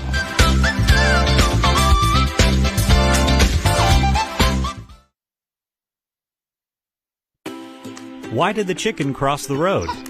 I don't know either, but now they can cross in any direction at pedestrian scrambles. Pedestrian scrambles are intersections that allow pedestrians to cross in every direction, including diagonally. These intersections make this possible by having an exclusive pedestrian phase in the traffic lights. To use a scramble as a pedestrian, press the walk button when you arrive at an intersection and wait for the current green light cycle to complete. When the walk signal lights up, cross in any direction of the intersection. Drivers and cyclists should continue to focus on traffic signals and only proceed when the traffic lights are green. Sharing the road is easy. Learn more at fresno.gov/BPAC.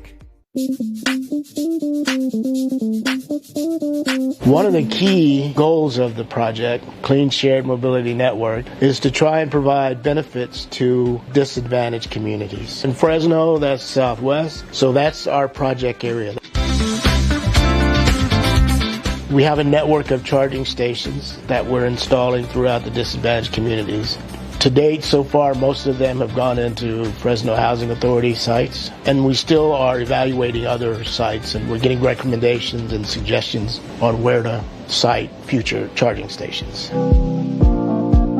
There's the car sharing. That program, it allows people, it's based on an app, and it allows people to basically rent a car for short periods of time.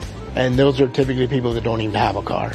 They're all electric, so that helps with the environment. The bike sharing works in a similar fashion where you have an app and you can rent the bikes. The battery here is swappable. It allows us to station the bikes anywhere. The bike, as well as all of the equipment, is GPS and geocoded, so we know where the bikes are at. We're going to stagger the deployment. We're not putting all 200 bikes out at once, especially in the beginning. Then we have an electric medical van that are ADA compliant, and so they can transport to medical facilities. It's a 5-year project. The step that we're at now is deploying the vehicles. We plan on doing that this fall. So once we've deployed the vehicles, then we go through a process of dynamic review. So we'll see where they're being used and not used so that we can relocate the vehicles where they're most efficient. What's really unique is how we've combined car sharing, bike sharing, van pool, all into one program. That's pretty much what's unique about our project.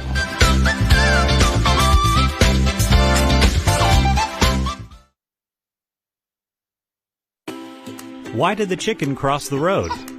I don't know either, but now they can cross in any direction at pedestrian scrambles. Pedestrian scrambles are intersections that allow pedestrians to cross in every direction, including diagonally. These intersections make this possible by having an exclusive pedestrian phase in the traffic lights.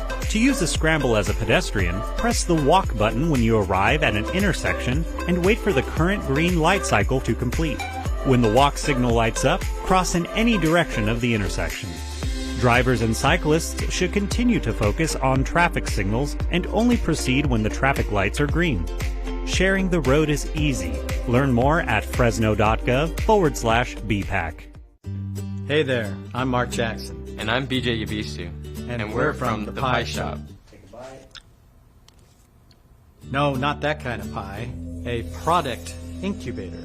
Whether you are a fledgling inventor or an existing company, The Pie Shop can help you incubate your business. Tired of tinkering in your garage on your idea? Make The Pie Shop your shop. We offer mentorship, workshops, events, services, and dedicated and shared office spaces.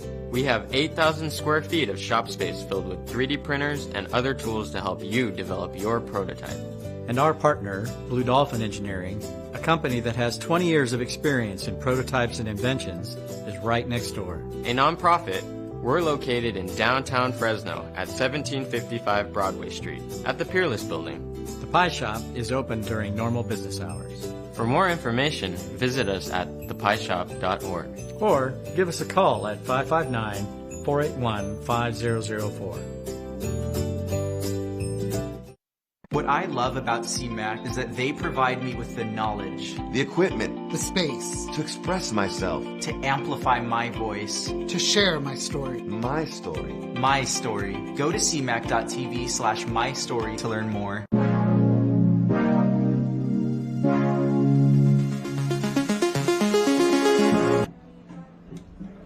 Hey everybody, welcome back.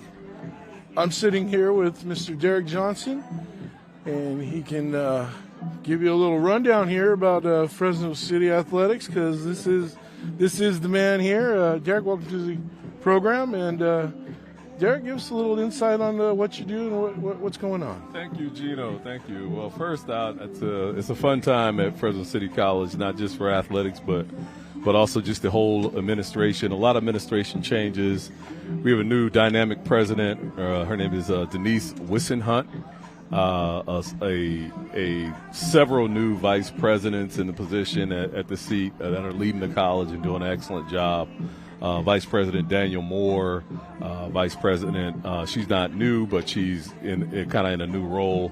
Gada Al-Masri, Vice President Lisa Getchy, who is our Vice President of Instruction, and our new Vice President of Student Services, one of my direct reports, Michelle Smith, is our new Vice President of Student Services. So a lot of good things going on at the college, a lot of support, just a lot of camaraderie and new energy at the college of really not just supporting athletics, but just supporting co-curricular activity at the college. Athletically, like I said, it's a good time in Fresno City College athletics. This is the first home game for football. Soccer was on the road yesterday. Head coach Eric Moore went down and faced Hartnell. Our women's soccer program, unfortunately, whereas Eric, we went and faced off with Fresno Pacific and topped them off a little bit over there. Kyle Parker's the AD over there, so I'm going to throw a jab at him real quick. Excellent program, by the way. Yeah, Coach Germain does an excellent job. We had our first scrimmage over at FPU, and what was it, Eric? 4-0 over there at Fresno Pacific. But again, good program, volleyball program. Another stellar year by head coach Kieran Robley. The volleyball program is, it's hard for you to even remember how many scholar athlete awards they've received in national notoriety for several players. One of our players, I can't remember her name, but she was ranked in like the top 10 nationally. The program is in their 13th year, I believe, of consecutive conference wins for the CVC, Central Valley Conference. Sounds about right. Again, it was a good year last year. We had about 8 conference championships all around within the athletic department. So a good year, good set of students, great set of coaches, and kind of moving forward. Derek, getting off the subject a little bit of athletics, let's learn a little bit about you and how you got here and how you got into this position. Wow. Well, take us back. Back in time. I was a baseball coach at a Division II school, but I also have background in communications, sports information. The athletic director I started off in public relations. Let me back up, and then I fast forward. I took a job in sports information at Benedict College, a Division II school in South Carolina. And the athletic director learned of my baseball experience. I played Division I, Division II baseball, ended up playing a little bit with the Florida Marlins. And so he came to me and asked me would I be the baseball coach and sports information director. So I did that for a while. I actually did that for about, I'd say about 10 years. And then I got serious in administration for athletics. Served as a associate AD at Benedict College as well.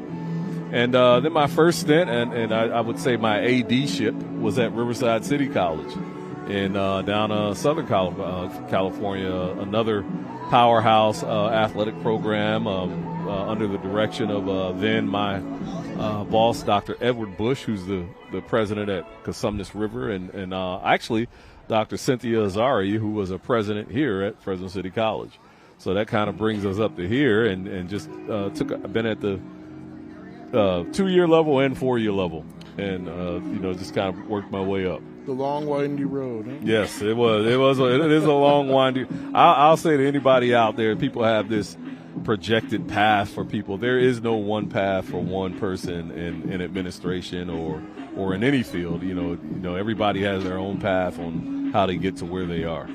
So I know you've been here a few years now. Tell me a little bit about how you feel about being a president now that you've lived in the community and starting to I mean, this crowd is great today, by the way, and a lot credit due to you and your staff and what have you, getting, setting all this up and what have you. But how are you acclimating to the Fresno area? Fresno's great. I remember when we first got here, I think my wife got off the plane. It was like 120 degrees. She was pregnant. It was the worst time to move her here. She was like, "You moving me to this heat?" But all in all, I mean, again, it's a great town. My wife is over at Sunnyside High School as an athletic trainer. So we're an athletic family. Fresno is an athletic town, rich history in athletics. People that really support the athletic programs, the school districts get behind not just the programs, but the facilities are immaculate compared to facilities on the East Coast. I will definitely say that. I can say that with 100% confidence. The facilities out here at the high school level, even the 2-year level, some of the facilities we play at, Ratcliffe is an older stadium, but it still is a great structure, probably one of the only grass structures left in Fresno. Acclimation. When there's sports and a rich history of sports and just a town that loves entertainment, that supports the arts, it's great. And I think Fresno City, we do that very well here. We really support co-curricular activity. We support the community. Support all types of events in the community, and I think that's where I wanted to be. I wanted to be a part of a college that really had a footprint in the community in which we live and also in which we work. I love the academic side of how you all work together, and I obviously enjoy the athletic side as well. And as an ex-athlete, I'm going to ask you as an ex-athlete, well, athlete in general, period. You have any superstitions?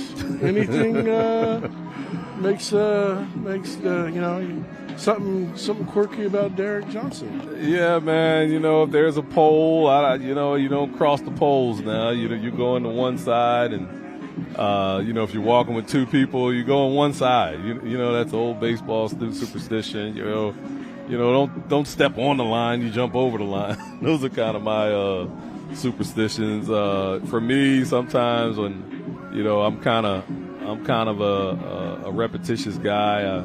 Every day in the work, I'm pumping some AZ. I'm back. Nice. Same theme song every morning, man. Fair Same enough. theme song every morning to get me ready for the day. Awesome. Well, Derek, we appreciate the time and definitely appreciate all that you do. And we definitely can't wait to see this Rams football team explode in the second half. I hope we do. 3-3, we talked it up. So, yeah, I hope we do. And we'll toss it back to you guys. Thank you. We're going to be fast, very good offensively. I think we're just going to be fun to watch.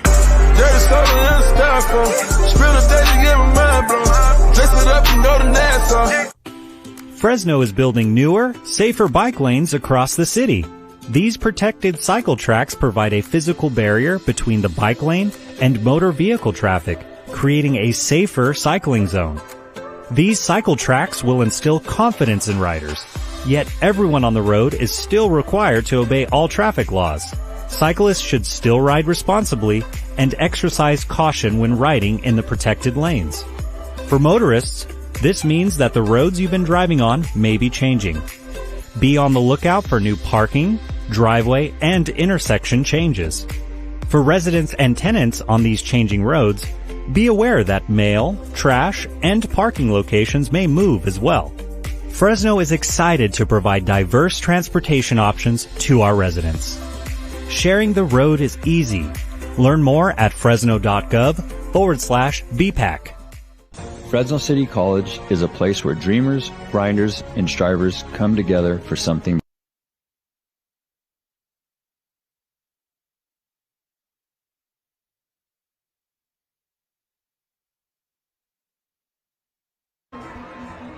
Making you work.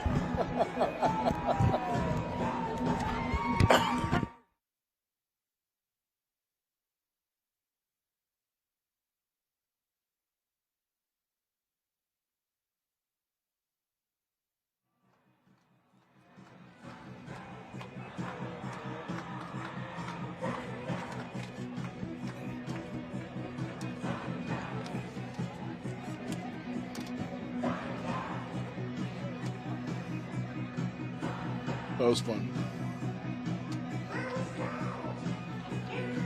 Let's also welcome back to the field for the second half. Let's welcome back the Diablo Valley College Vikings.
Can you turn the multi-D towards me?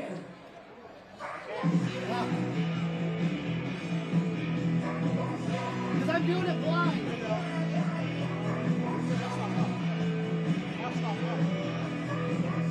Darker?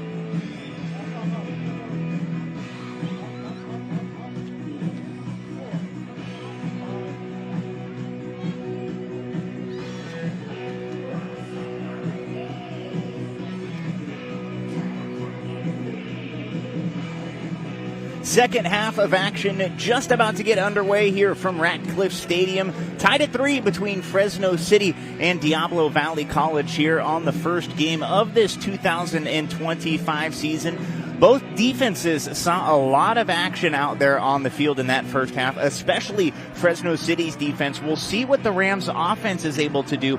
Any sort of adjustments, they did start to pick things up on that last drive of the half, aided by a couple of penalties, but it will be Diablo Valley College who will get the ball first. If you weren't with us there at the end of the half, the Rams got on the board on a 51-yard field goal by freshman Liam Peterson. So that's all the scoring for the Rams. Diablo Valley College had a golden opportunity. They had 1st and 10 from the 5-yard line after a Fresno City turnover, but they were only able to score 3 points. We'll see if either of these offenses is able to find the end zone here in the second half as Fresno City is set to kick the ball away. And again, it's Liam Peterson to handle the kicking off duties after we saw him boot that 51-yarder. He boots the kickoff here to start the second half, and it's going to be fielded at the 7-yard line and taken out from there right up the middle, but met by a pair of Fresno City defenders. Looked like number 35, Jackson Knutz, was in there on the stop, and that is where Diablo Valley will take over with their first possession here in the second half. Good way to shut down, too, on the kickoff. I had no coach that used to say, if you keep it in the 30, you're doing a good job. And so far, every kickoff we've had so far, they've been inside. Also want to say that Coach C talked about a 50-50 offense. I think we're going to see more of that 50-50 offense in the second half. It's been more run heavy, but I think we're going to see a little bit more passing out of that. So the defense, who was on the field quite a bit in the first half for the Rams, out there to start this third quarter. And I believe that's still Makani McLeod, number 12, back there at quarterback in the shotgun. And McLeod's going to fire a pass off to his left. Catching it there is Kai Taylor. Taylor had a couple of nice grabs in the first half. That time scampers out of bounds for a gain of about 7. Good job recognizing the outside pass and coming up and committing, and could have been a little bit worse, but Fresno City was able to jump in and contain a 6-yard gain. We saw the Vikings go up tempo a couple of times in that first half. They get to the line quickly. Now an inside handoff. Not a lot of room for Ferrari Miller as he is bobbled up near the line of scrimmage, and it looks like it's going to bring up 3rd and short. Yeah, once again, good job by Diablo Valley offensive line. Not a lot of room to push up there. Credit to the Rams defense for plugging the hole and getting the stout. Vikings working quickly. Miller set behind McLeod in the backfield. They're going to give to Miller. Miller bounces off to the right and straight ahead, enough for a first down out to the 35. And the first down of the drive here for the Vikings. Good job by the defense there, not really giving them a lot of room to run. It was a good job by the Diablo Valley running back, seeing the outside and grabbing a couple more yards. But, again, credit to that defense for shutting down the gaps. Jaden Macedo was the quarterback that got the start for Diablo Valley, but we saw Kalani McLeod come in the second quarter, and looked like the Vikings offense was running a little bit better with McLeod at the helm. They've already gotten a first down here on this drive. 1st and 10 from their own 35. McLeod takes the shotgun snap. Another handoff to Miller. Miller working his way up the left side, and he'll be bottled up, but not before he gets out to the 38 for a gain of 3. Alex Aldana out of Mendota, nice job there. Containing his block, seeing where the running back was, shedding the block, making a great tackle. Again, good job by the running back, but that could have been a lot worse for the Rams.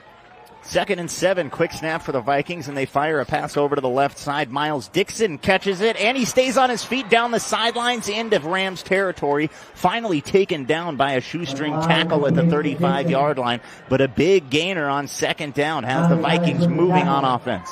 Looked like when he was pinballed on the sideline there, everybody thought maybe he had gone out of bounds, but no whistle, keep going, you know. Vikings working quickly, snapping the ball. McLeod back out of the shotgun, fires across the middle, and right in the middle of the Fresno City defense, it's Dixon again inside the 10. Finding a hole in the zone right there was the 6'2", 185-pound wide receiver Miles Dixon, and the Vikings offense is moving here to start the 3rd. That's about the 5th time they've made that pass over the middle and completed it. I got a feeling we're going to see a lot more of that until the Rams can shut it down. McLeod hands off to Ferrari Miller. Miller met by a handful of Rams in the middle and falls forward for a gain of about 3. So it'll be 2nd and goal from about the 7. There was a Viking slow to get up there, number 79, Rauzi Wilson, but looks like Wilson will stay in the game over there on the far side of the huddle. D-line looks a little quicker, not as big. Looks like switched up personnel to maybe speed up things on the offensive line here. Rams only rush 4. This is a pitch to the left side for Miller. Miller scampering forward, and he's going to have a knee down just inside the 2-yard line. Miller looked like he was going to score, but it'll be 3rd and goal for Diablo Valley for the 1. Another chance for the Fresno City defense to step up here inside the 5. Rams stopped them before. Hopefully we can see the same type of outcome here. Fresno City just needs... McLeod out of the shotgun on 3rd and goal. Hands it off to Miller. Miller goes left side and punches his way into the end zone for the first touchdown of the afternoon. Ferrari Miller finds his way through, and it's 9-3 Diablo Valley pending the extra point. Yeah, and credit to Diablo Valley, left side of that offensive line, getting off the ball fast enough to make those blocks and giving him the hole to run through. And we've seen throughout the course of the afternoon, if Miller needs to get a yard, he's been able to do so more often than not. Adrian Guzman on to attempt the extra point.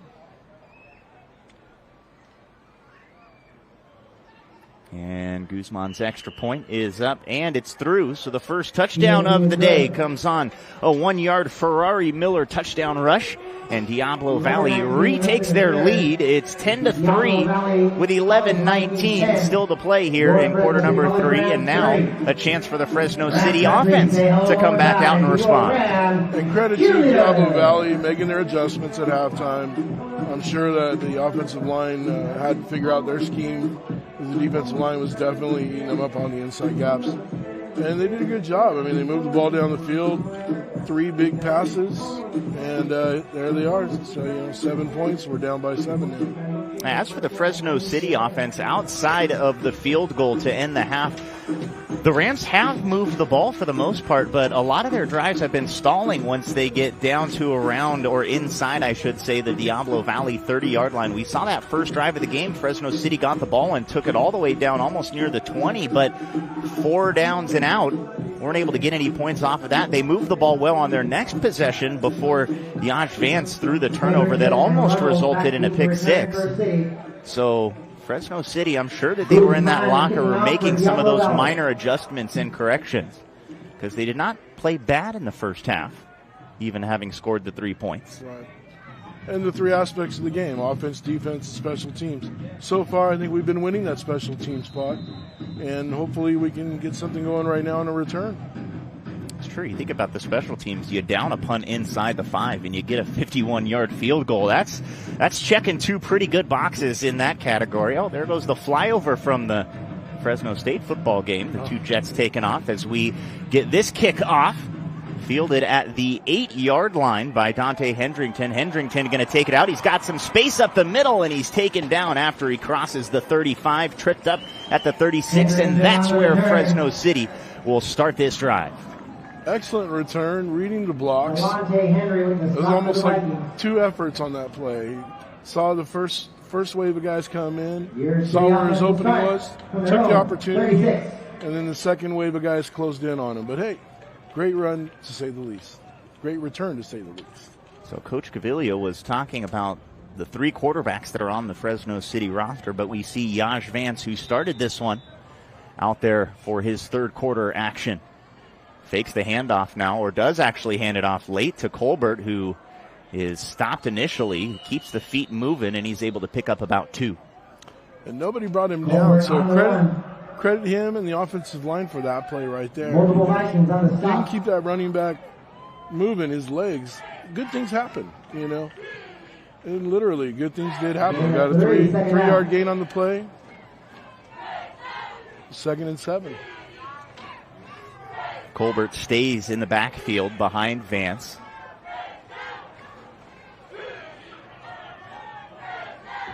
Second and 7. Another inside handoff, and again, just keeping the legs moving out across the 40 to the 41, and it'll bring up 3rd and a long 5 for Fresno City.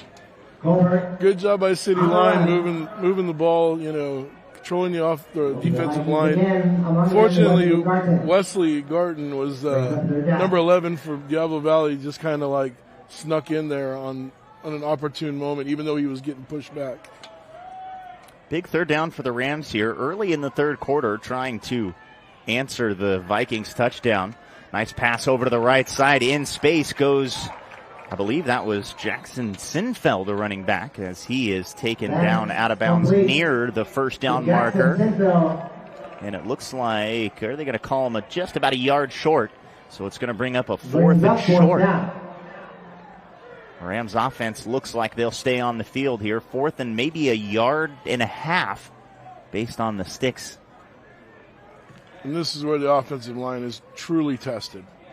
Midfield, balls inside 40 on Rams side.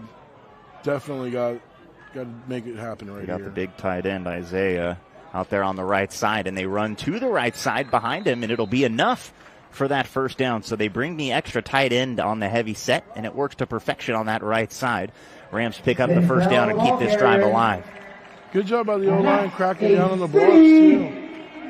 Creating a seal for the running back to get behind and make the move. And fortunately, 2 yards was enough to get the 1st down. So the Rams pick up their 2nd 1st down here in their opening drive of quarter number 3, trailing 10-3. Yash Vance in the shotgun.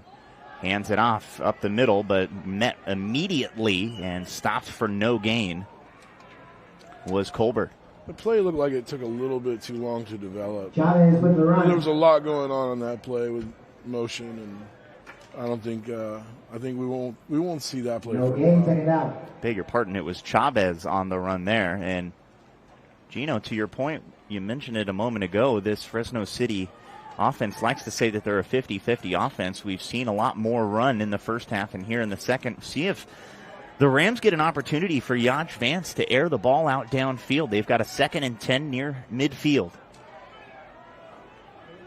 Vance has a whole bunch of new receivers this year. Vance fakes the handoff to Chavez, gets around a defender. Now he's going to tuck it and run, spins his way out across the 50 and into Viking territory, still falling forward out near the 48-yard line, and it'll bring up 3rd and about 4 for the Rams. It goes to show you keep your legs moving, good things happen. You got a couple more yards out of that when you probably would have only got 2 or 3. So another 3rd and manageable for Fresno City. We haven't seen them behind the sticks all too often so far this afternoon. But we'll see what Tony Cavilla and his offensive staff draw up here for 3rd and 5 in Viking territory. Vance with Chavez to his left, now throws right. Nice move on the cutback, making the catches. Jacob English, and he stays in bounds, stays alive down inside the 40 to the 38-yard line. A nice catch and an even better move after the catch. Yeah, great job by English to know where his defenders were. Catches the ball, makes a move on the inside, and gets about 5 or 6 more yards on that play. Yeah, he realized he had that defender beat to his inside, immediately stuck that foot in the ground, got back outside, and was able to pick up 1st down yardage as the Rams move the chains yet again here. 7:44 and counting to play in quarter number 3. We knew this was going to be a slugfest, and we're getting it, that's for sure.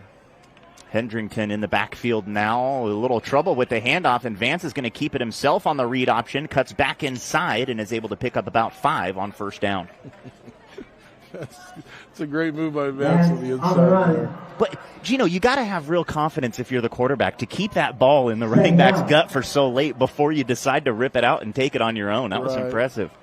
Right, and I think Vance actually saw that right side of the defense and knew that if he could get a solid crack block on the outside, that he'd have that option. There's a certain level of finesse to the read option. Love to watch it. 2nd and 5 for the Rams here. As Vance again in the shotgun. 2 men in the backfield. Going to fake a handoff. Going to fire a shot deep down the left side. He's got a man, and the pass is in and out of the hands of Jacob English. English had a step on his defender. Vance put the ball right there, but English unable to squeeze it, and it'll bring up 3rd and 5. 2 good things, though, on that play. 1, Vance got to throw the ball with confidence. And 2, English knows what happened. He'll recover on the next play. We'll see another deep play like that again to him. That's about the 3rd or 4th time that we've seen something that almost worked on a big play for Fresno City here this afternoon. They've still got the ball, though. 3rd and 5 in Diablo Valley territory. Vance takes the snap, fakes the handoff, now dumps it off to an underneath runner. It's Jacob Couch, who has room on the left side, and he falls forward. Good enough for the 1st down inside the 25, all the way down to the 22-yard line. Great play and great job by the wide receiver, keeping their blocks, not making any holds, and maintaining their blocks for him to get out there and get the 10 yards. Excellent job on that play. This is about the same area of the field as Fresno City saw their first drive of the game stall out at after they were unable to convert on 4th down. They've been moving it well here on this possession, though, in the 3rd. Vance, shotgun snap, looking to his right, still looking right, now comes back across the middle. Flag comes in as the pass is complete, all the way down to the 5-yard line before being stood up there was Bowie Farmer. I think we're going to get a holding call on the offense. Yeah, that flag came flying in, and it landed all the way in the backfield near the 30-yard line, and it looks like the Rams know it as well as they start to backpedal. We'll see who it's on. Offense, number 74. 10-yard penalty. So they get that one on Marcus Avila. Avila got caught with one of those earlier, but it's tough. Avila's got his hands full. He's a lot of guys stunting on Avila on both of the interior linemen there, on both your guards. So now 1st and 20 for the Rams at the 32-yard line. Playing from behind the sticks here. Vance takes the shotgun snap, delayed handoff up the middle, and not a whole lot of room for Jackson Sinfeld as he falls forward for a couple. Jackson Sinfeld, the ball carrier. Yeah, 59 on that crackback. Tasani Miyake Brought down from by Northgate made a really good read on that play. Tasini Maake. Long drive for the Rams here as the clock under 5:45 to play here in the third quarter. And the longer this drive goes, the more it feels like if you're the Rams, you need points on this possession. Deep drop, now looking to throw, got a man down the sidelines, and it's in and out of the hands of Ray Brown. Brown made the catch initially, but Aaron Woodward came in and laid the boom on the sideline and separated the ball from the receiver. And it'll be 3rd and long. Great defensive play there from the Vikings. I hate to say it, but you're right. That was a great defensive play. Came in, did the job. He knew he was getting beat on that, but he still made the effort on the crack and was able to dislodge the ball. That's about the second or third time that we've said Fresno City's made a really good play, but Diablo Valley has just been a tick better. Right. 3rd and long for the Rams. We have seen the leg of Liam Peterson kick a 51-yarder. Rams would like to get more here, though. Vance fires across the middle. He's got a man. It's complete down right near the first down marker. We'll see if it's enough to give the Rams the first down. And it is at the 10-yard line. A 3rd and long conversion on a really nice pass from Yaj Vance. Has the Rams in a goal-to-go situation. Right over the middle, too. Very, very nice throw. Excellent job. Confidence level builder right there. Absolute confidence builder. That was almost the same throw in the same spot of the field that we saw Diablo Valley College have that play on their first possession in this third quarter. We'll see if the Rams can do what the Vikings did on that one as Vance takes the snap, fakes the handoff. No, he does actually hand it off inside for Colbert, who fights forward for a couple. Colbert with a run. Sometimes those plays on first down like that are usually to give the receivers a little bit of breathing room. But, again, good job. Good job for the offensive line. You get 3 or 4 yards on the play. We're a lot closer to the goal line now. 2nd down and 7, 8 yards. Andrew Chavez back in the backfield, flanking Yaj Vance to his right. Vance shotgun snaps, 2nd and goal. Fakes the handoff, takes it himself. Vance up the middle, inside the 5, down to the 4. And it'll bring up 3rd and goal from there. Vance on the run. Well, me and Caden McClure thought that the running back had the ball. I honestly thought. So I got fooled on that play. I'll admit to that. You know it's a good read option when you fool the broadcasters or you fool a camera guy. That's when you know you've got the fake down. Yep. 3rd and goal for the Rams now, and a big one. Under 4 minutes to play in the third quarter, looking for their first touchdown of this 2025 season. Vance, QB keeper, now pitches it off to the side. Read well as Chavez is wrapped up behind the line of scrimmage at the 5-yard line. Diablo Valley was ready for the pitch, and it'll be 4th and goal. I think Coach is going to go for it. Yep.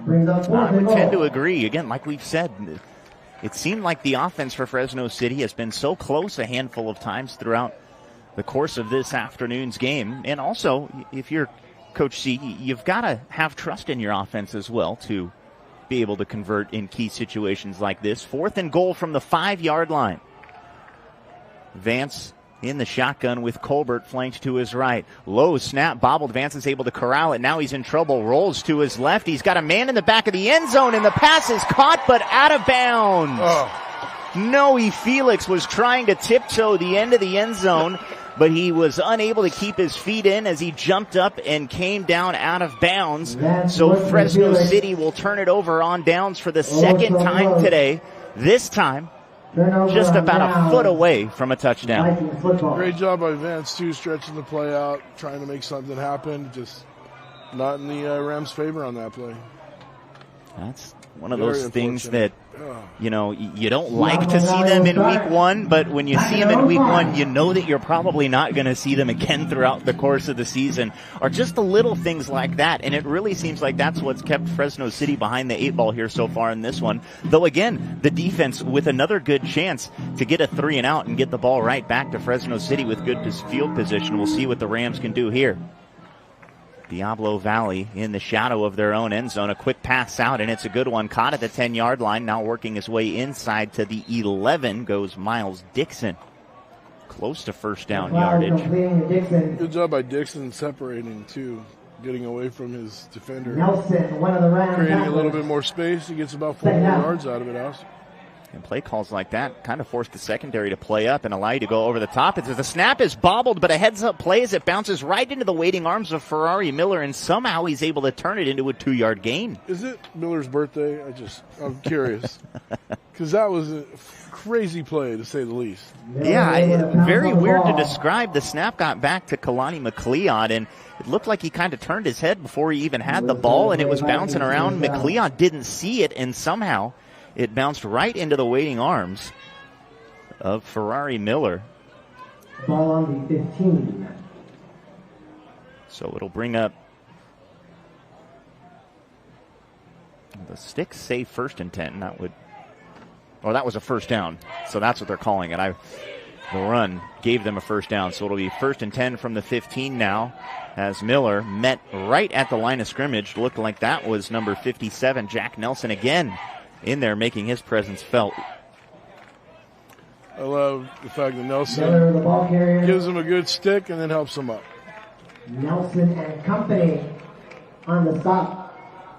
Say no. Shows the kind of player he is. So 2nd and 9 for the Vikings as we are nearing the end of quarter number 3. McLeod in the shotgun with Miller to his right, 2 wide receivers to his right, 2 to his left.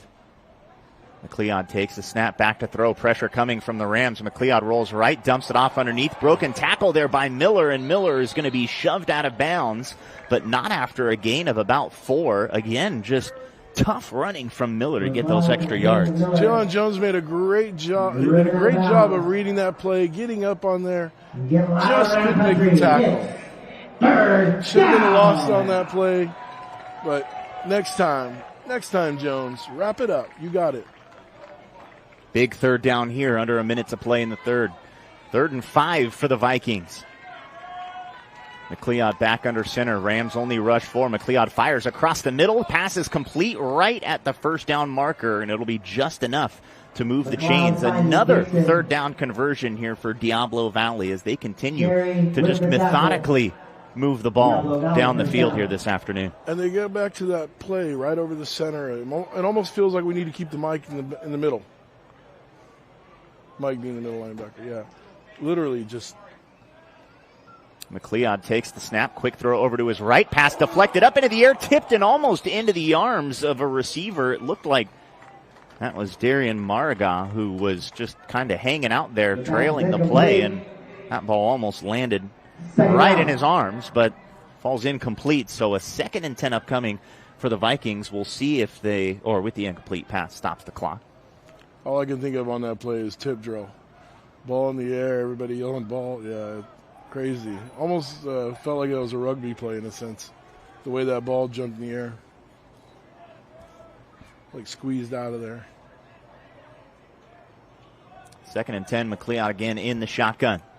Takes the snap, drops back to throw, quick pass off to the right side, and again it's complete. Kai Taylor is just able to find some space there along the sidelines. And boy, Diablo Valley has done a really good job of really not needing McLeod to hold on to the ball for a long time. He's getting it out of his hands quickly within 2 or 3 seconds, and they're just picking up short little chunk plays. Yeah, he's finding his rhythm, and that's not good for the Rams defense right now. And that is going to bring us to the end of quarter number 3. So both teams holding on to the ball for quite some time. Diablo Valley scored on their first possession that they got in quarter number 3. Fresno City turns the ball over on downs in the red zone. And after 3 quarters of action, it's the visiting Vikings leading Fresno City 10-3. We'll take a quick break, and then we'll be back for the final quarter of action here. This is Fresno City football on CMAC. Remember to maintain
First and 10 You could Vikings see from the goal. hazy 38. skies here in Fresno as the sun starts to set. Fourth quarter of action here at Ratcliffe Stadium.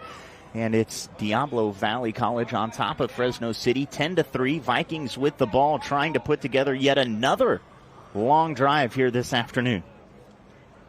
McLeod shotgun snap, a little inside handoff on the pitch around. Khalid Robinson's going to take it around the right side, and he'll be taken down out near the 45. Now we're going to start seeing both sides of the ball. Both coaches start emptying the playbook. We're here in the fourth quarter. It's a 7-point difference. Just on that play alone, we saw 3 on the outside and ended up being a flip to the tight end on the run. And that's where the success that the Vikings have had with the inside run opens up the playbook for plays like that later in the game. Gain of 7 on first down brings up 2nd and 3. As McLeod takes the shotgun snap again, another quick pass, and again wide open is Miles Dixon. Dixon keeps his footing and stumbles ahead into Fresno City territory down at the 40-yard line. It was almost a decoy on that play. He didn't look like he was going to go out for a pass, and I think the Rams didn't think he was either. And then all of a sudden he turns around 5 yards deep, and there's the ball. A lot of misdirection routes from this Diablo Valley team just to get guys open, and it's been really impressive to watch as they continue to move the ball down the field. Fresno City going to need a stop defensively. 1st and 10 from the Rams 40. McLeod shotgun snap, stands back there, passes across the middle, and it's intercepted off the tip into the arms of John Eubanks. And just what Fresno City needed, they force a turnover off the tip drill interception, and they'll have the ball at the 29-yard line. Tip drill, I love it. Just like we were saying earlier, there's that tip drill. That ball's in the air, everybody else ball, who's coming down with it? This time the Rams get it. And Gino, we have not seen very many bad throws over the middle from Kalani McLeod all day. It's been money every single time that the Vikings have thrown one over the middle. It seemed like that's just been pitch and catch. That time off the tip drill, the ball a little bit behind the receiver. Fresno City right there to clean it up, and they are in business here with the ball at the 29-yard line. Still plenty of time left here in quarter number 4. Yeah, turned his body around and he couldn't make the catch, and the result was an interception. Beautiful play by the safety there.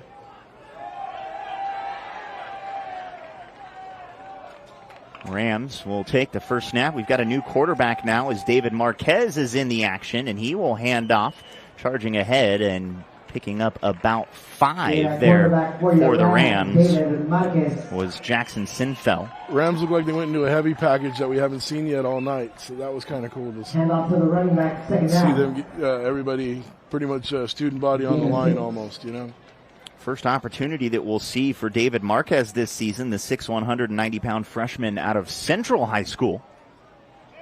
Comes in a big spot here. The Rams trailing by 7 early in the fourth quarter. Split receiver set. This one's going to be a handoff to Hendrington, trying to work his way to the right side, but not a whole lot of space. He's bottled up at the line of scrimmage, and it'll bring up 3rd and 4. Yeah, Mount Diablo saw that coming. They were ready for that. With the tackle. No gain on the play for the Rams. So another 3rd down upcoming for Fresno City. They've converted a couple here so far this afternoon. Again, they had a drive where they got all the way down in Diablo Valley territory, and turnover on downs on a touchdown that was catch out of bounds. Shotgun snap, a little bump on the handoff there, and some miscommunication on the timing as Marquez keeps it himself and falls forward, but only for about 2 yards. It'll be 4th and 3. Yeah, Vance had a one-on-one scenario down here for his receiver. If he had only seen that, maybe he could have called an audible and gone down on it. Oh, and that's what's interesting when you get a different quarterback in there with Marquez, who maybe hasn't been seeing the field like Yash Vance had throughout the course of the afternoon. But after unable to pick up a first down, the Rams are going to go 3 and out and punt the ball back to Diablo Valley. And an end-over-end punt is going to be fielded on the fly at the 20-yard line by Calcanago. Calcanago is going to be shoved out of bounds at the 20. Got a little help there. So that is where Diablo Valley College will take over. The Vikings leading 10-3 with 11:47 to play. And yet again, if you're Fresno City, you're asking your defense to go out there and hang tough for another possession. Yeah, I got a feeling, too, we're going to see some switches on the defense, only just to give the guys that have been playing so long a little bit of a breather. No quarterback change for the Vikings, though. McLeod still at the helm, leading the Diablo Valley offense as he waits back in the shotgun set. 1st and 10 from the 20-yard line. 7-point Vikings advantage. They're looking to add to that here. Fresno City looking for a quick 3-and-out.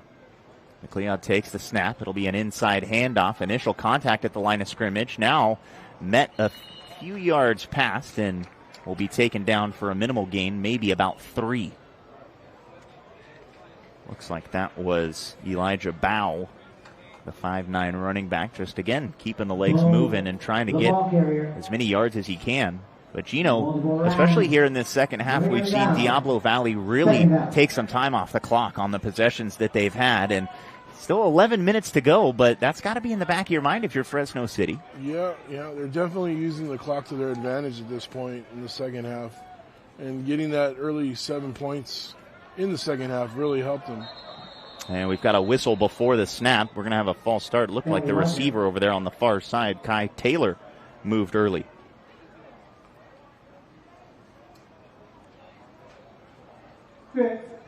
With contact, 5-yard penalty, replay down. So it'll be a replay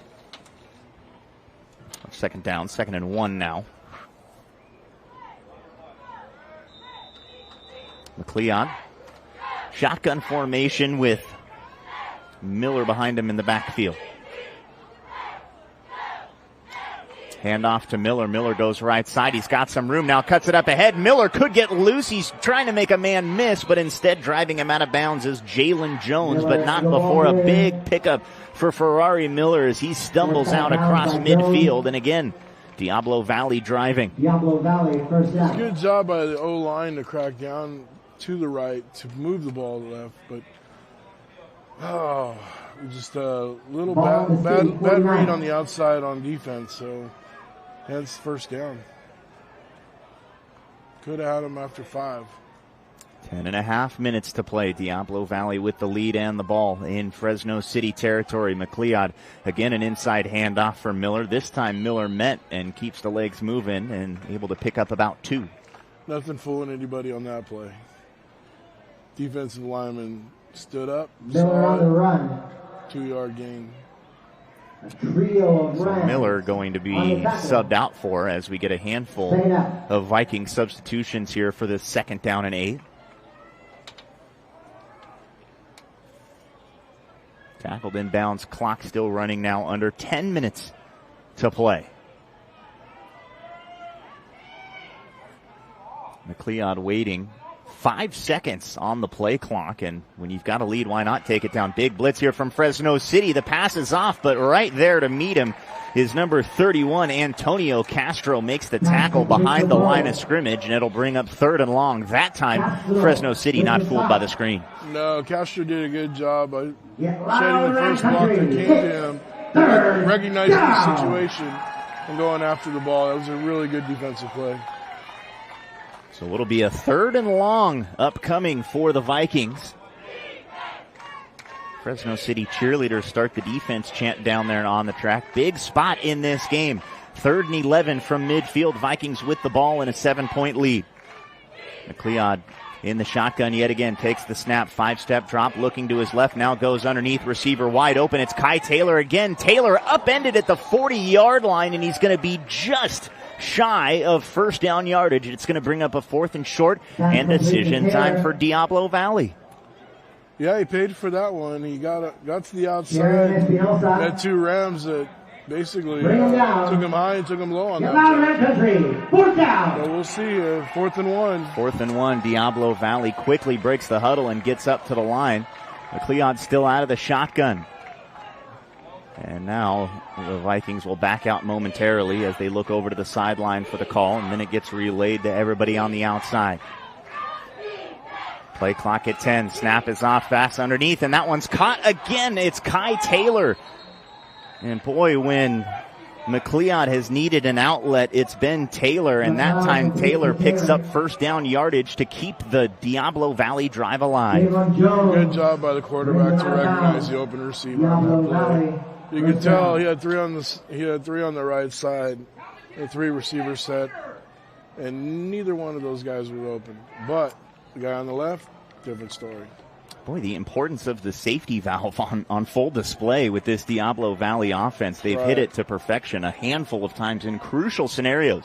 7:40 in counting, and a fresh set of downs for the Vikings as McLeod takes the snap, hands it off inside for Miller. Miller bouncing to his right, falls ahead, and a good gain on first down of about 8. The ball carrier. And now Michael Espinosa with the Vikings sensing like they know what a touchdown would do here on this possession.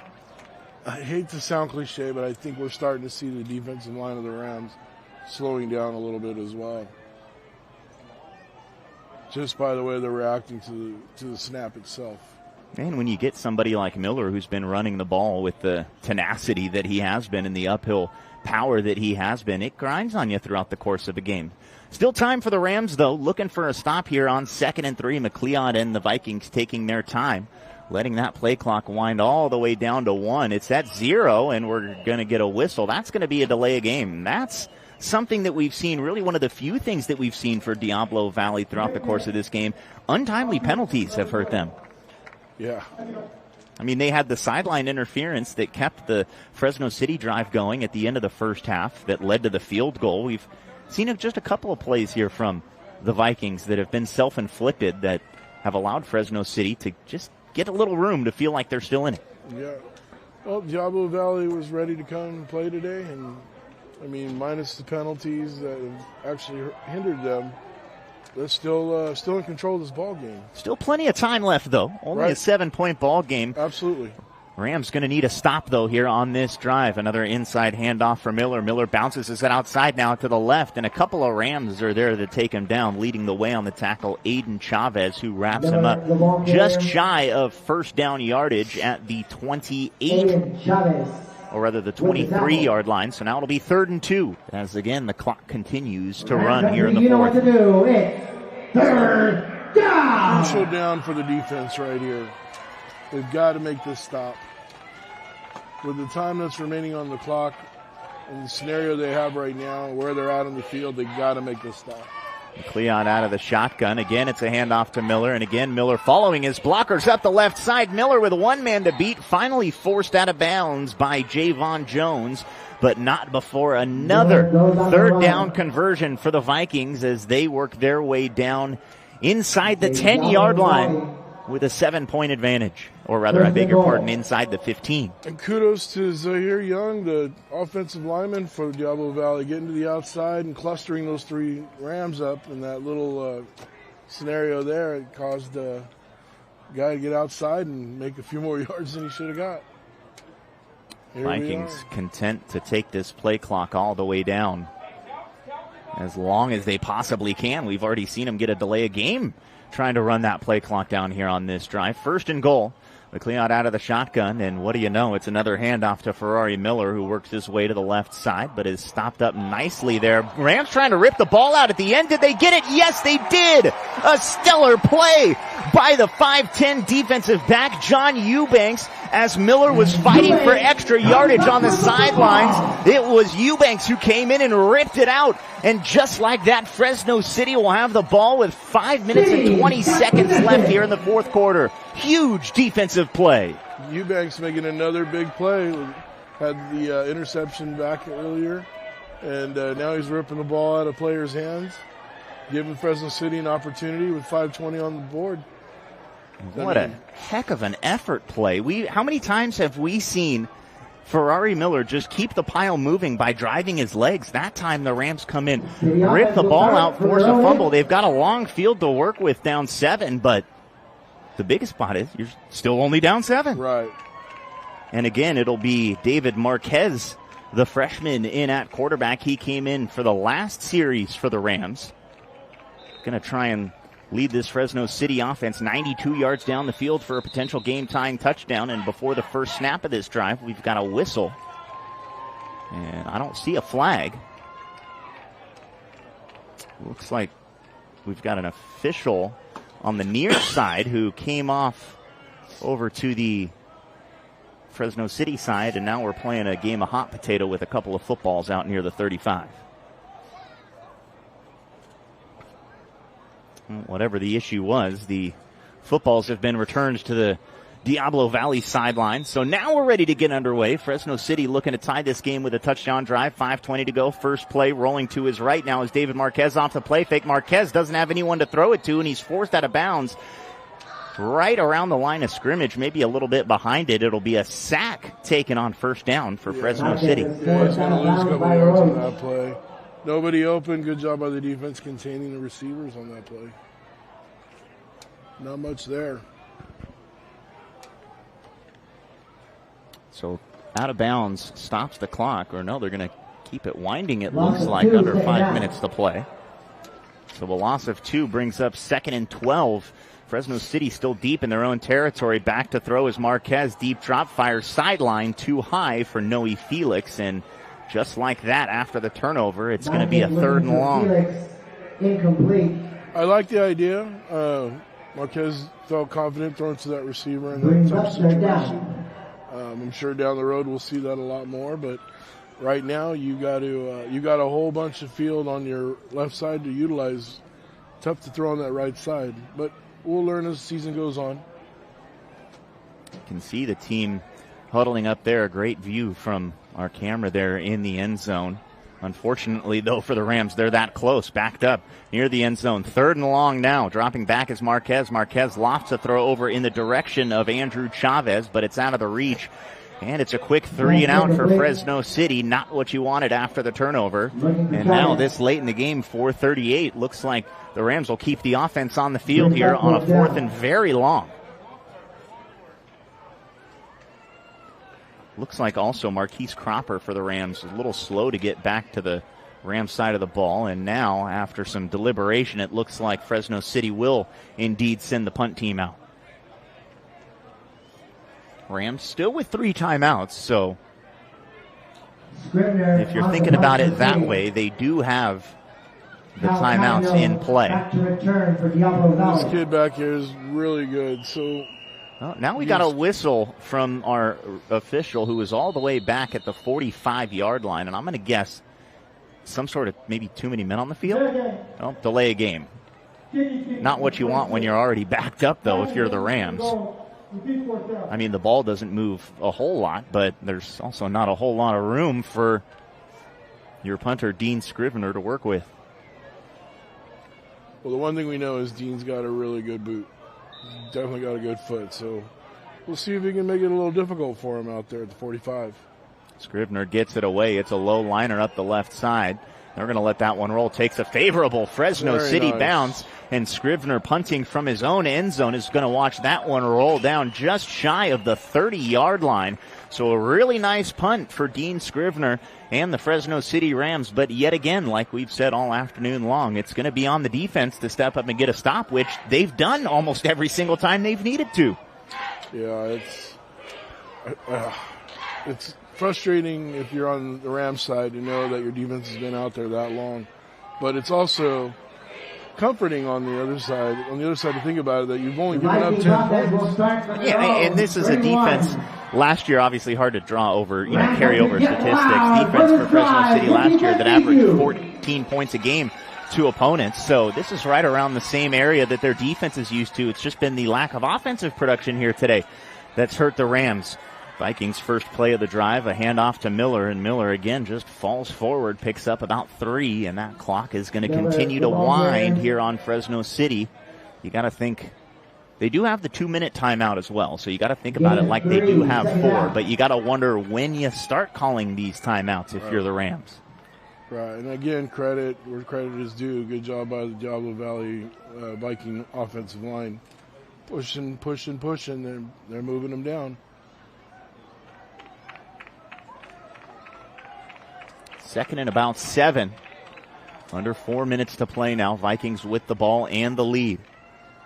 McLeod takes the shotgun snap. Another inside handoff now. Bouncing it outside goes Miller. Miller still working his way up the field, and he's taken down a yard shy of the first down.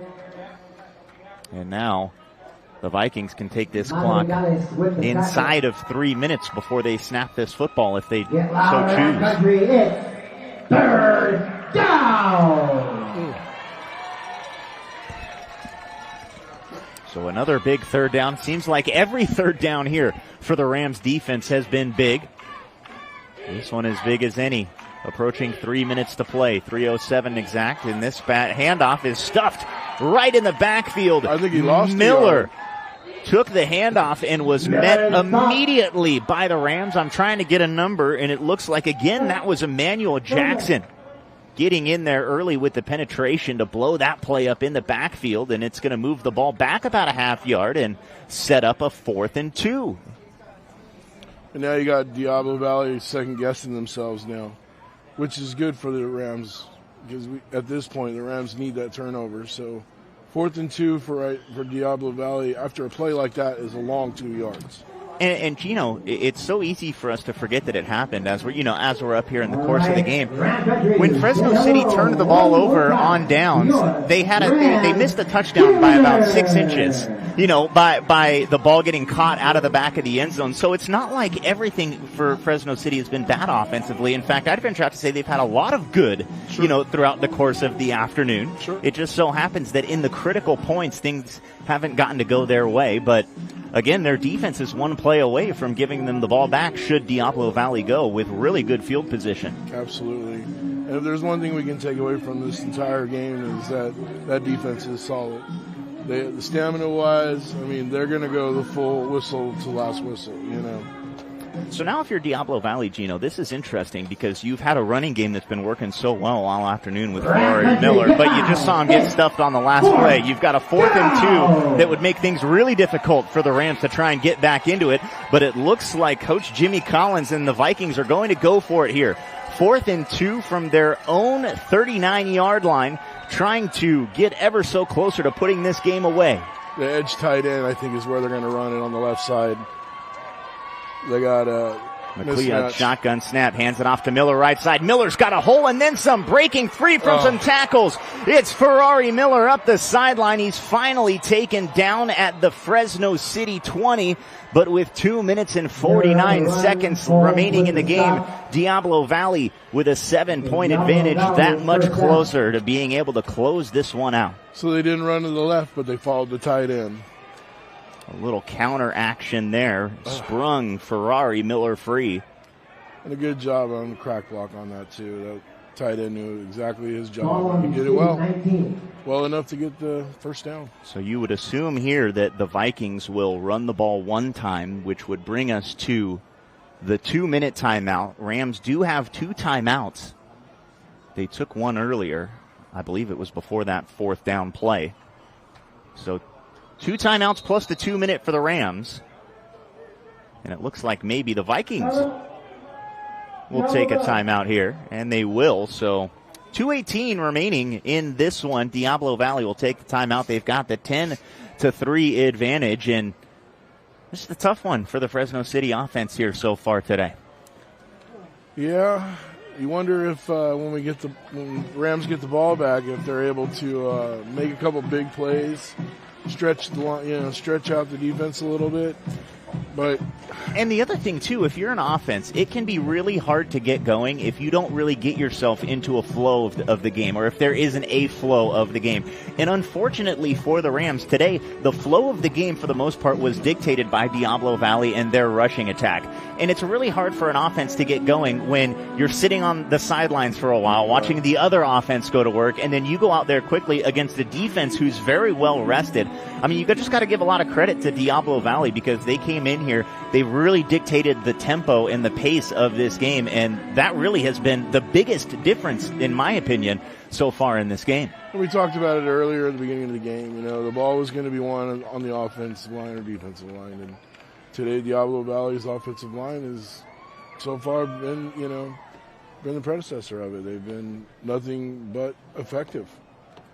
Every down. They've only lost a few, they've only been shut down a few times.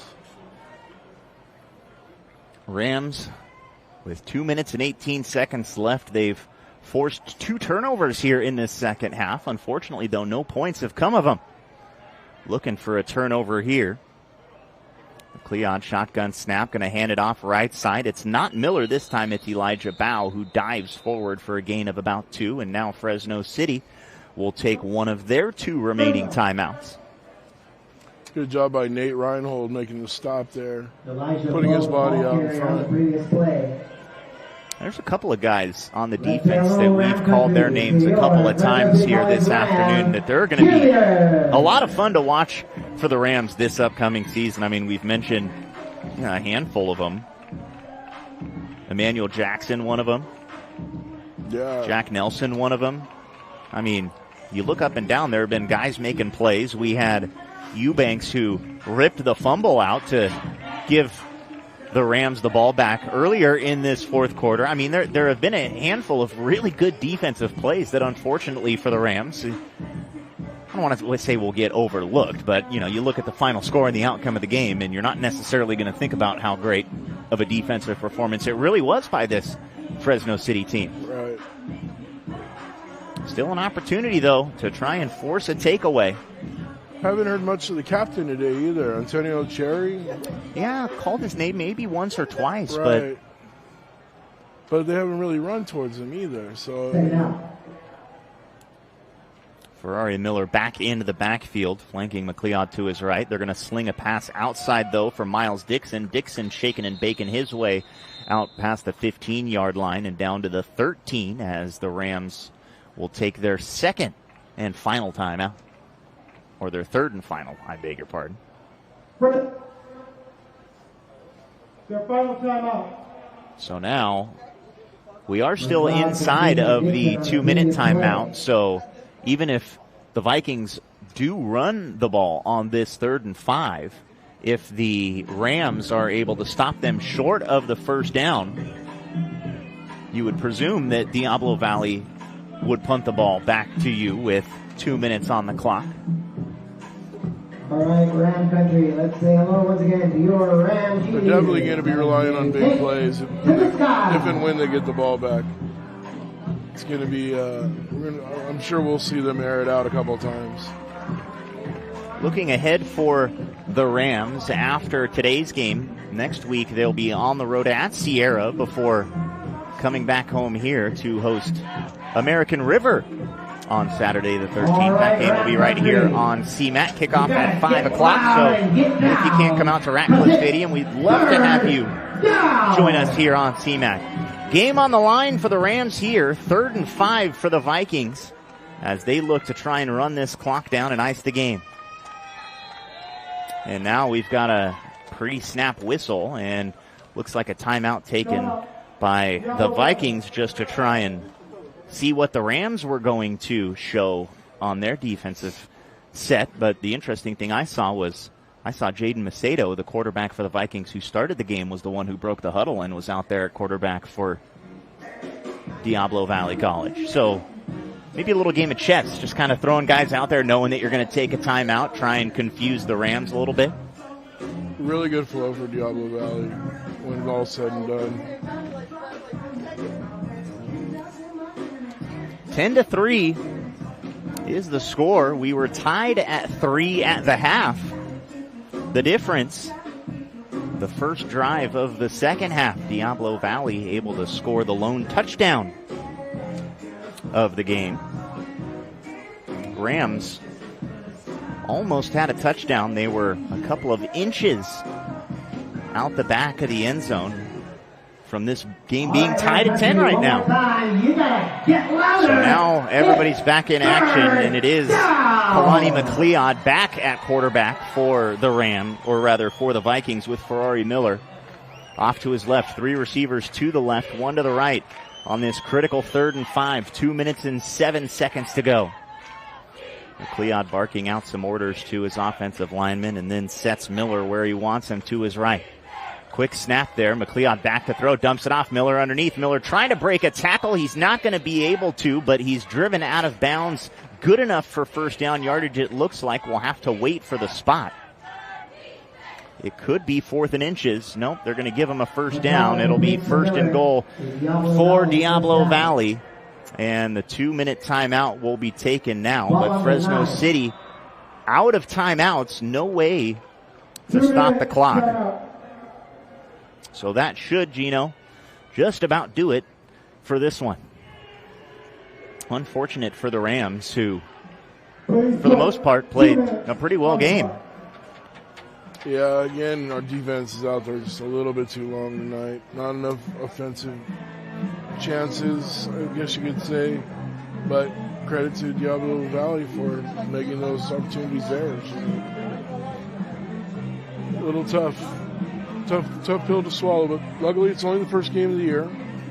And you get your feet wet. And the other thing, too, Gino, is that it doesn't really seem like a lot of the miscues from Fresno City this evening have been really major problems, right. so to say. You know, they look like minor things that can be corrected on film, you know, in a week maybe of practice or so. It doesn't really seem like the misses or the miscues for Fresno City have been that far off here this afternoon, as evidenced by, you know, it's been a one-score game all day long. You know, there were plenty of times where Diablo Valley could have, you know, gotten a first down, gotten a touchdown, you know, and made this game feel a lot more different than it has. So definitely some things for Fresno City that could hopefully be easily corrected as they go forward. But right now it's going to be victory formation for the Vikings as they look to get only their second win in 8 attempts, taking on Fresno City as McLeod takes the first kneel down. And again, Fresno City with no timeouts. The clock will continue to run.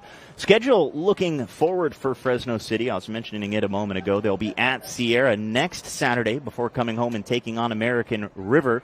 There are 5 Fresno City home games here, including this one here today. So 4 more after this one. American River on the 13th. San Mateo will come to Fresno on the 27th of September.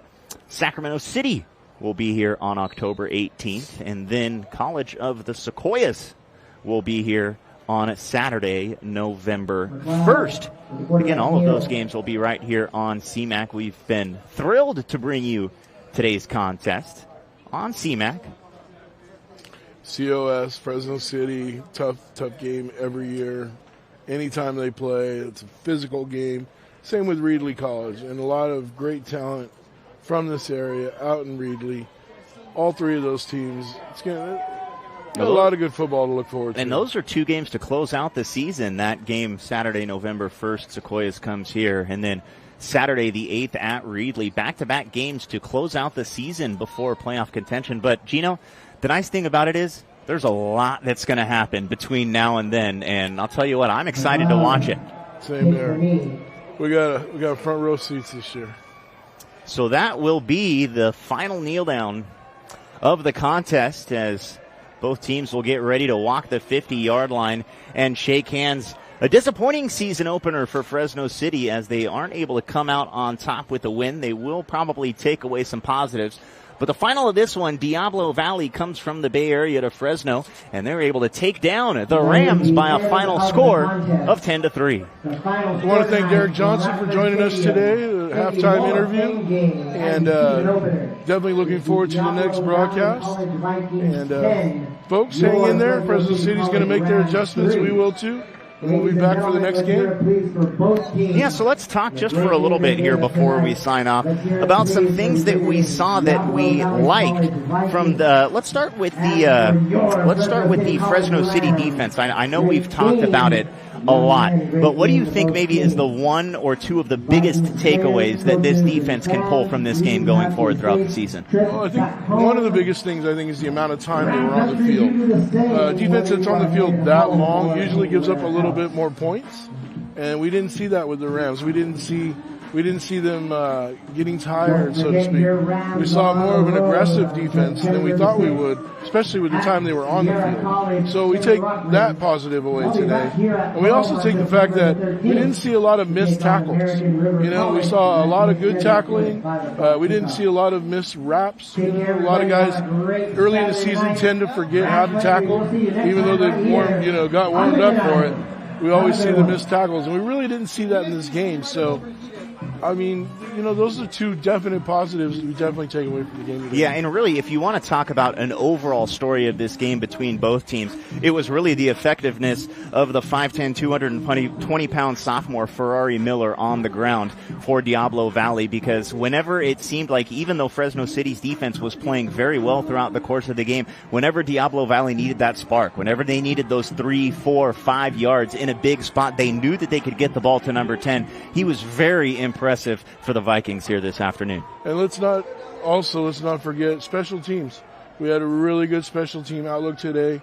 The kicker's got a great boot, and we're going to have a lot of fun seeing that special teams evolve, and we might even actually see some reverses down the road and what have you. Yeah, I would say, if I had to give a player of the game for Fresno City here today, I'm giving it to that specialists room, Dean Scrivener, the punter, and Liam Peterson, the kicker, because if you want to talk about what was probably the highlight of the game for Fresno City, those special teams plays. I mean, real quick, it's fun to talk about a punt, at the end of the game. Scrivener's punt there in that first half that popped up in the air at the 5-yard line and died just enough to let the Gunners get down there, keep it in play. That was a great one. He had 2 more punts that rolled another 20 yards, afterwards. And then obviously you get the 51-yard field goal from Liam Peterson that ended up being the only points of the game for the Rams. But the kicking game, you're right, definitely a high spot for the Rams here today. Excellent. And they're going to take that away, and they're going to make it a positive next week, along with a bunch more. We'll see a lot more out of that offense, too, next week. So before we take off, I'd like to give a big thank you to our entire crew here at CMAC, our production crew behind the scenes, manning the cameras, switching the boards, getting our audio correct, making sure that you can hear us perfectly. Big thank you here to CMAC. For Gino Morrow, it's been Eric Bentley on the broadcast, and you've been watching Fresno City football on CMAC.